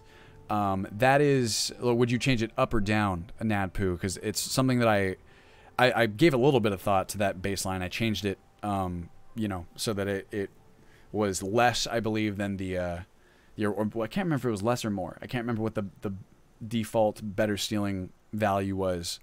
But I mean, I'm not super married to that value by any means. Shadow Shane says, yep, just next to Darkwater Crossing. Okay, let's go there. I meant if any flora items in cities, fixing that anyway. You're trying to take away my Whiterun Flower power hub of collections. Apparently. Also, I will have you guys know that if this is another thing where if it doesn't make it into 4.0, it'll be in a subsequent update. Alchemy is going to be a lot... It's still going to be a viable source of income, but a significantly less exploitable source of income. That will be offset by some alternate sources of income now. Crafting is going to be a big one. Crafting and alchemy are not going to be so unbalanced in terms of the money that you can make. Also, cooking is going to be a big one too, because there's a lot of cool recipes that you'll be able to find. The recipes, basically the changes that are coming are a lot of baseline ingredients for like cooking and food will likely be a little bit less valuable, but the cooked items, or like, you know, kind of fanciful recipes, will be worth a little bit more. So it'll be semi-viable for you to make some decent money doing something like cooking, or even doing like the new homesteading mechanics where you like build out a little farm or something out in the plains or whatever you want to do. You can do something like that and get like a decent return for it. Nothing super crazy, but you know, it's money, and money is going to be more valuable than ever. In 4.0 already is, especially if you're trying to train. Let's see here. Sacrilegia says, I added ownership to every object in each city and crops on farms. Very awesome, Sacrilegius. By the way, is there any difference to alcohol in the current version of Requiem, or do you still get alcohol poisoning if you drink a pint of beer? Requiem 2.0 does fix alcohol quite a bit, so that first of all, the effects I think are better, and also the image space modifier that typically happens is less daunting. In fact, we can even, here, let's make a save so I don't end up drunk. Is this still sunrise again? It is. Wow, we've circled through the entire soundtrack for Oblivion and Morrowind. Let's give myself some, what's my for Colovian, no, Cyrodiilic brandy. I believe that's how it's pronounced here. Yeah. Love me some brandy. So you can see, here's my, wait, where'd it go? Oh, it's a food, that's right, not a potion. I just immediately went for this picture. Cyrodiilic brandy. Numbs your sense of pain, making you feel 80 points healthier for 600 seconds. I don't like that copy. It's I think the Ludovician, she's the primary writer, I think, for a lot of the copy on Requiem. She's an excellent writer, don't get me wrong. I love reading her, like, in-game books. I just think that some of the magic effect descriptions and, like, perk descriptions in Requiem are a little bit too vague for my liking. So anyway, so you can see that I'm drunk right now. It's not quite as fucked up as it was before, right? If I continue to drink, now that you really are only going to need like one bottle to get kind of the major benefits of using alcohol. If I take another one, you can see that it's still, this is just like your drunken visual effect. Brandy numbs your sense of pain. Too real, man. Let's see. Shadow Shan, at least it no longer veers to the top left. Yes, so the offset is more horizontal now, which makes a big difference in terms of what you can actually see. Oh, I'm starting to get pretty drunk. It's kind of trippy. I like that. And I think there's also some skooma changes, if not now, then coming in the future. Let's see. Nadpoo, I would argue increasing it. I would say if no one knows something was stolen, unless it's something with prestige or notoriety, I don't think it should be known as stolen. Like if it's just standard diamond ring stolen from Solitude, would a vendor in Riften or Windhelm know or care? Well, so the idea there is that... Also, you're talking about increasing the threshold under which items are not considered stolen. Yeah, I get your argument there for sure. The trick with stolen stuff, though, is that the game's implementation of stolen objects leaves a lot to be desired, because even, like, let's say that it was something even with a bit of prestige or notoriety, like something, I mean, a gold diamond ring is very valuable, especially in this world. A gold diamond ring is actually one of the most valuable jewelry items that you can find or craft. So maybe not the best example, but getting something like that, you could argue that almost, like, even if it was like someone's, you know, famous gold diamond ring that did have some notoriety in Riften, going to Whiterun and attempting to sell it, you could still probably get away with that. At the very least, you could sell it, and that, you know, it would take a while for that news to reach Whiterun, you would assume. Or maybe there's some sort of merchant network with, like, information. The perfect implementation would, of course, be that maybe you could sell it, but then you come back in later and the merchant reports you to the guards or something because they heard about some sort of item that you sold to them. I like that system way more, because then you could, like, sell it initially and get that quick influx of gold, rather. But it comes with consequences later. Maybe one day we can do something like that. Felix Lucius, it's classic TES behavior from, like, Morrowind. You could even talk to certain vendors if you had skooma, and it was like, how would they know? I agree. It's a little weird. Something like that would be incredible. I don't know how you'd go about implementing that. I totally agree with it. I don't know. We were talking in the last stream about like some pretty complex systems for like factional relations, right? And a lot of that stuff, when you really, if you were going to make like a bona fide attempt at it, there's ways. It would not be easy, though. You're talking something that would take a lot of dedicated time and effort. So for me, unfortunately, first of all, my skills as a modder when it comes to, like, proprietary code are really not all that fantastic. For most of our proprietary code, I rely on Godot, and then I just kind of tweak it if necessary. Usually I don't need to tweak anything at all because dude's a fucking wizard. But something like that would probably be best accomplished through, like, scripts, that even just, like, simple scripts that like shoot you some, like, you could track where, or like when and where someone sold a stolen item worth a certain degree of value, and then just create some conditional thresholds, some if statements, determining whether or not you had a bounty added to you when you went to talk with that person again. There's definitely ways to go about it. Anyway, let's go to Darkwater Crossing. Probably exterior one. Yep. When you know the naming conventions of the cells, you can teleport yourself anywhere in the whole world. It's very simple. Oh, my water bottle. Oh my God, is it 11:56 already? Let's say we'll give it another 20 minutes, boys and girls, and then I have to get off and do some work.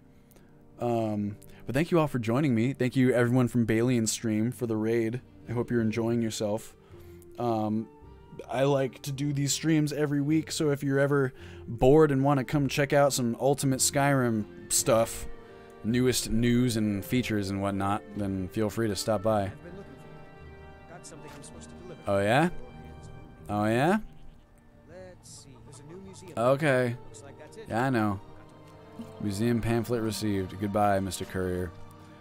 Alright, Darkwater Crossing. Now, I am real heavy right now. Let's get rid of this nonsense that I was wearing. Look, I'm naked. Practically. This is Mr. Man. Now I'm real fast. Excuse me, Miss Lady. Sacrilegious. How about adding limits to how much you can put into containers? That is definitely coming. Okay. There's a... Wait, isn't that your mod? The arrow and container weight restrictions? I believe that's actually your mod. Correct me if I'm wrong.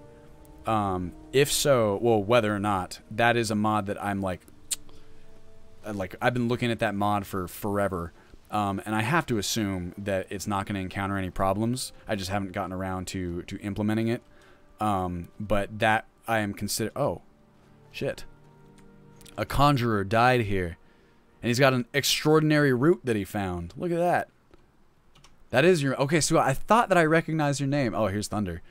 Dude, that is such a great fucking concept for a mod. And it's like on my list of... My short list of essential mods to implement.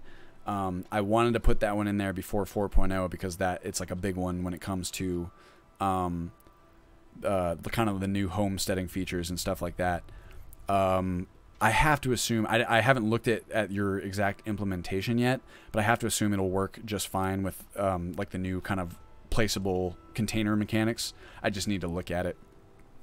Nadpoo says, could you add some kind of string value, like stolen marker equals value of item Y times time before flagged X? Well, I need to look at that again. That way more expensive items will be flagged faster and lesser ones take a little longer. Oh, that is really cool. I like that idea a lot. You could even set a threshold so that items below a certain value never become flagged. Absolutely, that would be the perfect implementation because obviously if you steal a fucking tomato... Oh my god.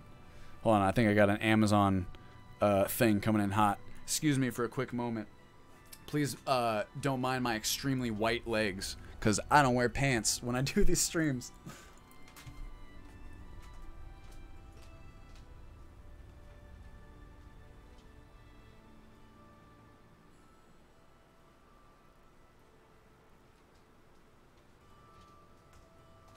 There we go. Inject a little sex appeal into a Skyrim stream. Let's see. That would work really well with this placement mod you're adding. Give people more reasons to add / place containers at their home hubs. Absolutely, Nadpoo. That is the planned functionality. No pants, living your best life. Yes, Zarnal. I will say that sometimes I just put on pants anyway because let me tell you, when you are... I spend enough time indoors just, you know, in pajamas practically. Sometimes I don't know if you guys have ever heard of Elizabeth Gilbert. She's the writer of Eat, Pray, Love. She's a really, really cool person and has a lot of cool, like, just ideas on like creating independently or just creating anything at all. And she says, and I think this is very true, that if you work in a situation where you don't have to get like dressed up all the time, or even if you work in a public place but it's semi-casual, sometimes it feels nice to get a little bit dressed up just for your own sake. Because if you spend all your time in boxers like this, just indoors, it can affect your mindset somewhat. Only thing, almost like the idea of dressing for the job you want, right? Like sometimes if you bother to get nice and cleaned up for a day, even if you don't plan on doing anything special, you're just going to sit around and work anyway, it's still worth it because it affects how you think about things. Sacrilegia is the only thing we would need to look at. The arrow weight, so that arrows will still work with followers and other containers. We can discuss that on Discord. Awesome. Looking forward to it, Sacrilegius. Alright, let's see about Thunder here. Am I...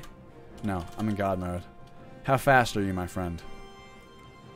Perfect music. Jay Millsy, thank you for the follow. Oh, he is quick. Whoa! Cool. Oh, man, he is really fast. Whoa. Whoa! Now, see, I do... Whoa. What you gonna do, baby? Ouch. Yeah, oh, look at... Conjurer. Christ. You could probably still... Yeah, here you go. Use the atronach. Ah! The stone does not react at all to my... Is that because I already picked a stone? I think it is. Look at this fucking guy. Let's see. We can take a look at him. And, yeah, so the last thing editing Thunder is just Requiem. So, if there's any changes to Thunder... It's been a while since we... We're talking about this change. They would come from Requiem itself, so maybe there are changes to Thunder in the most recent version. My God, look at this man! Whoa, that is such a cool attack. I don't fight Storm Atronachs a whole lot. Thank you, Taj, for the follow. We got about 15 minutes left here, boys and girls. Stop chasing me. How about we do this? There's a giant nearby, right? What is your range? Are you going to follow me away from the stone? Yep, looks like he is. Boom. Jesus Christ. Let's take it. Come on. Whoa! Whoa! Whoa! Come on. Come on. Yeah, where's our Sonic music when we need it? I know there's a bunch of skeletons over here. Let's see how they fare. Probably not super well, if I had to guess. Come on, buddy. You got it. Wow, that is terrifying, is it not? Here we go. Ooh, look at you, creepy skeleton. I like how he's all black. Kind of makes you think like he's like kind of sun-parched. His bones. Look at him go. Oh, jeez. Boom. Check it out. Get him. Get him, skeletons. You got this. I believe in you. You got it. You got it. Well, he hit him at the very least. Boom! Come on, man. You gotta get around that arch. Jeez. Whoa! Oh, I forgot I'm naked. Let's go. While they're fighting, let's put on our stuff. Oh, I have Savior's Hide. Look at that. I surely do not have time to change my armor now. Come on. Capcom Katie. Hey, how you doing, Katie? Nice to see you. Thanks for stopping by. Come on. We'll kill him. Really good nav meshing here. You can see. Hello, my guy. Hi. Ow. Whoa, take it easy. You got it.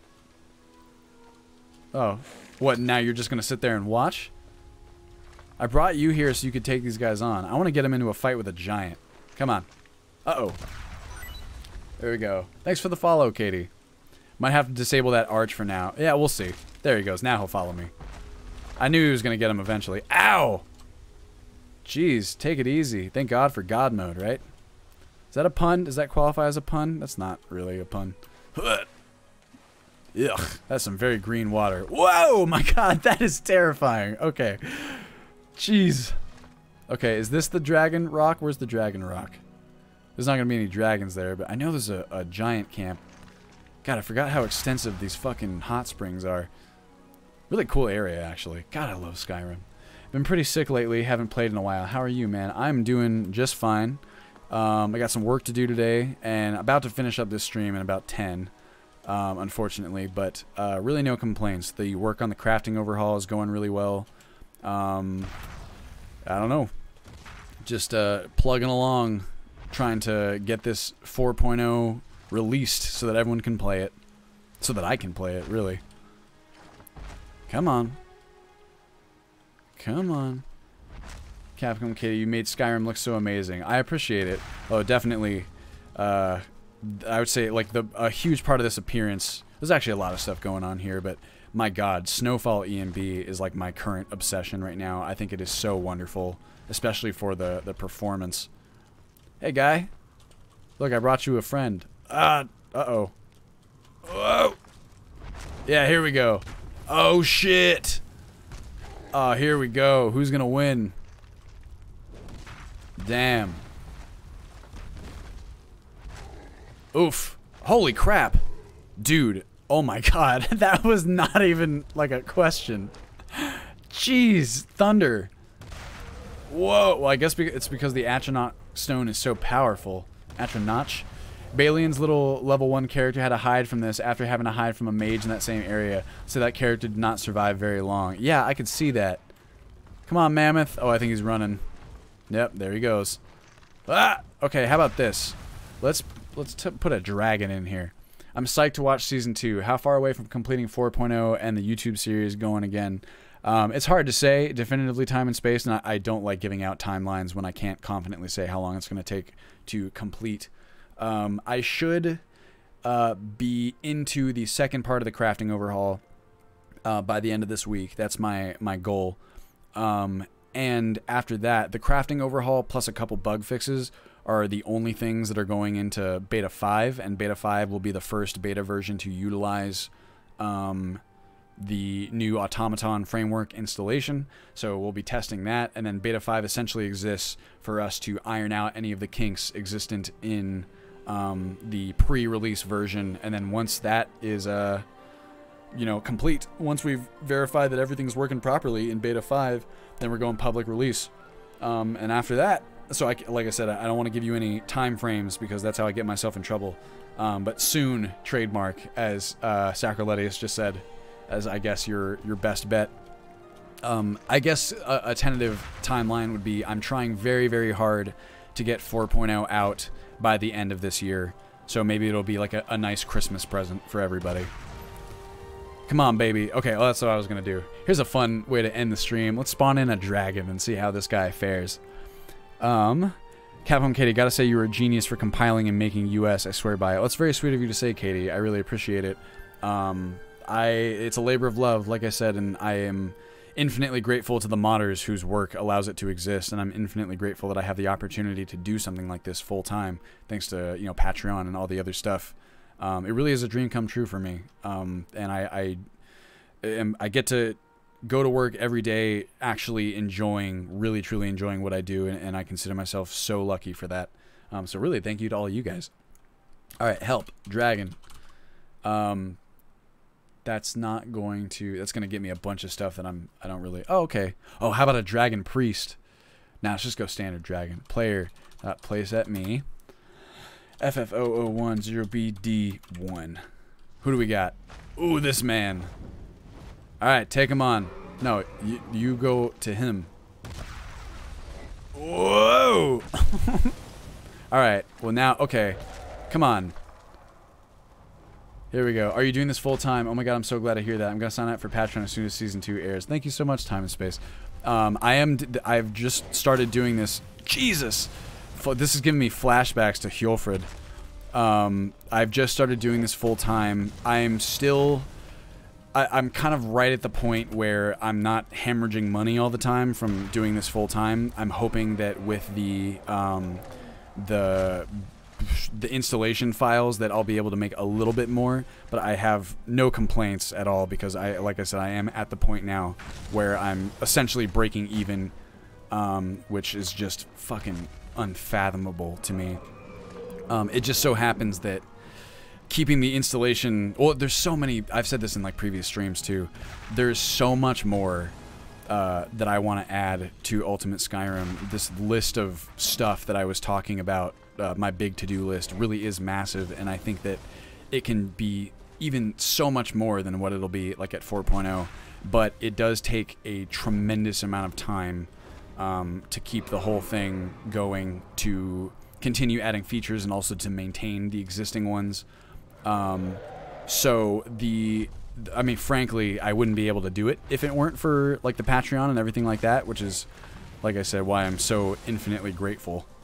Because this is like the kind of thing that you really couldn't do, even just rewind like 5 years. It's just completely not feasible at all. It's crazy to live in a time where there are ways for people to support, like financially, projects like this. It's pretty nuts. Let's see, Felix Lucius agreed the modding community is amazing. Seconded on that one, Felix. Capcom Katie says, Rune Wolf and Balian got me into it. Never turned back and got a few onto it as well. Thank you so much, Katie. Infinitely better than vanilla. Well, I agree with you for whatever it's worth. Alright, come on. You guys go toe-to-toe here. Let me see. I can turn on maybe... Ow! Yeah, I know. That pauses. Alright, settings. Mod configuration. I think this is a iHUD thing. I want to see what is going on with enemy health. Okay. Maybe I need to get them. If I had to go. Yeah, here we go. Okay, so the dragon's like there. What about this man? Thunder. Okay, so the dragon's actually winning. How about that? I mean, Thunder's no slouch, but he's only in melee range, it seems, and the dragon has crazy aerial attacks. That's another mod that I would like to add in, is the new alternative to dragon combat overhaul. I can't remember what it's called offhand, but essentially just improvements to dragon AI and making them a little bit more exciting to fight. I still think they're not terrible to begin with, but I'm always up for adding more depth to any combat encounter. Oh my god. Dude, can you not, please? I feel like you have bigger fish to fry than me. Is that just me? Let's see. Well, Thunder did take a giant and a mammoth on as well. That's a good point. I didn't even think about that. And skeletons. You know, I'm sure the skeletons really did a number. Oh, and he's got absorb magic. Did you guys see that? Let's see here. So maybe it's actually the physical damage that's doing it. Guys, how about this? Alright, here we go. We got literally like a couple minutes left in the stream. Thunder, what is your base ID? Okay. Let me... 982. You want to stress test the game. Let's try this out. 10. Okay, so now we got 10 Thunders. Ah, I'm stuck in the middle of them. Alright, here we go. And let's do 10 Dragons. Oh my god! Holy crap! Here we go. The battle of the century. This is how Skyrim was meant to be played, of course. Holy shit! Hey, it's actually not running terribly either. How about that? Look at this. We got 52 FPS, 50, 48. Oh my god! Look at this. You guys got it? You got him. Holy jeez. I like how a lot of the Thunders are still going after me. Why don't we make it so that they can't? Let's do this. Let's just make them fight each other. Oh. Here we are. Are you guys just gonna stand around now and not do anything? They might get... Whoa! He's still going for me. Go, fight the dragons. They are. They're just standing around. It's as if they no longer care about anything. Alright, fine. Yeah. Oh, I'm stupid. No, it's because I had collision toggled off for everybody. Interesting that dragons can still move. Huh. I don't think I can turn collision off for just myself, unfortunately. I made a sword that can kill a legendary dragon in 3 to 4 hits. My god, Alpha Vasta. That's crazy. Jesus. This is really turning into a very long battle. It reminds me of Donkey's ultimate Skyrim video with the trains. That is my favorite, Katie. That was what I was quoting right there. Dunk is my boy. Whoa, he's a major inspiration to me, actually. Just as a... Whoa! Someone who is kind of... just a content creator who I perceive as very original and... I guess that you can summarize it. My favorite thing about Donkey is his originality and the way that he's kind of unafraid to push the envelope for better or for worse. Man, look at this sunset too. Has any of the oh, the dragons have died. Look at that. So I guess weak dragons can't really do a whole lot to our boy Thunder. Look at that. Jesus Christ. Oh, there goes... Oh no, that dragon's still alive. This is wild. It's pretty cool to see that it's performing so well, though. Nuts that you can have like a million different dragons and thunders on screen and the game goes just fine, but you go inside a single city and it's just a nightmare. In fact, you know what? Okay, so I gotta go right now. Here's what I'm gonna do. Just as a very last treat. Just to see what happens. Oh, I love this song. Harvest Dawn. I have big doubts that my 1050 Ti would handle all that. Well, I mean, I don't think it would. It might not handle it. I have a 1080 right now, so it might not measure up to this exactly. But a 1050 Ti, I still like would feel. Oh my god, I still feel would be able to run it without like crashing. It may drag it down to like 30 FPS or something. Oh, check this out. I've shown you guys this before, but this is my Freddy Freaker shirt for those of you who are fans of Chris O'Neill and the Oni Plays channel. If not, I highly recommend. Oh, look, Durek. You there. Yeah. You there. The Dawn Guard is looking for anyone willing to Puppy. face the growing vampire menace. Yeah. What do you say? Yeah, sure. Sorry, I'm not interested. That's what everybody says. Right up until they find their throat being ripped out by a pack of hungry vampires. If you change your mind and decide to join the fight Okay. before it's too late, talk to Ezron at Fort Dawn. Okay. Southeast of Britain. Bye, Durek. You're gonna go pick up some supplies, huh? Alright, well. How would you guys handle 10 dragons and 10 thunders here in Whiterun? Oh god! This might actually break the game. We'll see. Holy shit. Uh-oh. Are we still there? Oh, I think I broke the game. Oh, wait, no. Oh. Oh no, we got it. My god. Okay, no, here we go. There it is. Alright guys, have fun. Holy Jesus. Let's see, what's our FPS right now? 26, not terrible. Not the best. I feel like there's too many people in combat, like these guys don't know what to do. Oh, maybe they do. No, they're fighting. Ah! Well, of course, we gotta send in the next best combatants, too. Ow, stop fighting me. Wow. Come on, guys. Guards. Look at this person. Oh, it's John Battleborn. Hey, look at all you guys. Jesus. This is kind of cool. It's like, what are you guys all protecting this bunch of people right here? Come on, y'all. It's time to fight. What are you gonna do? Just go down without a fight? That's not the Nordic way.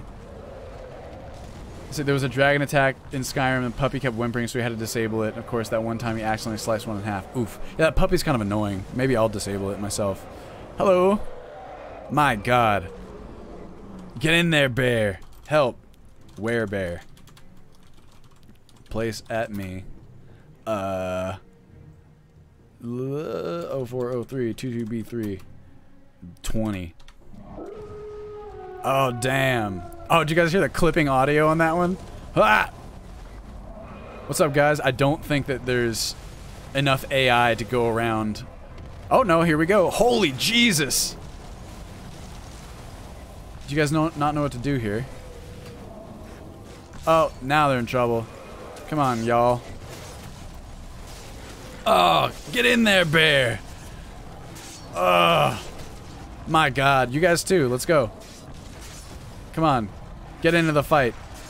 You got it. Ah. Oh, my God. I gotta say, I'm pretty impressed. I feel like this is kind of a self-serving statement, but if you ever wanted a testament to Ultimate Skyrim stability, although I also have decent hardware, which I'm sure really helps in a scenario like this, I'd say. Oh god. My god. Fucking.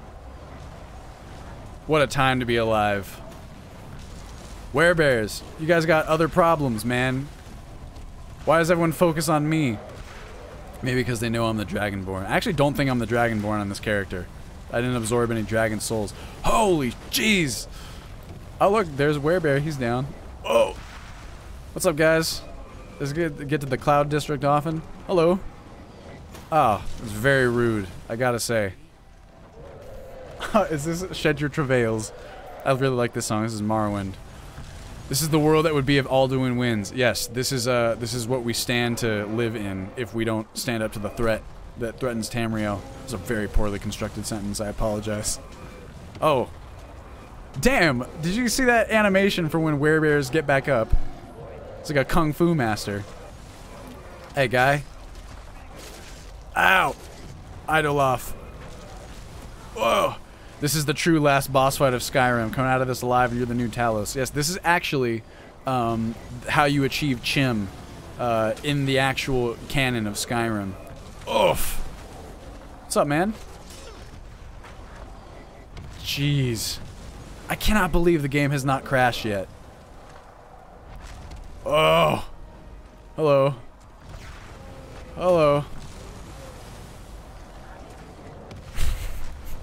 It's actually just really fun to run around in this. I gotta admit. Whoa!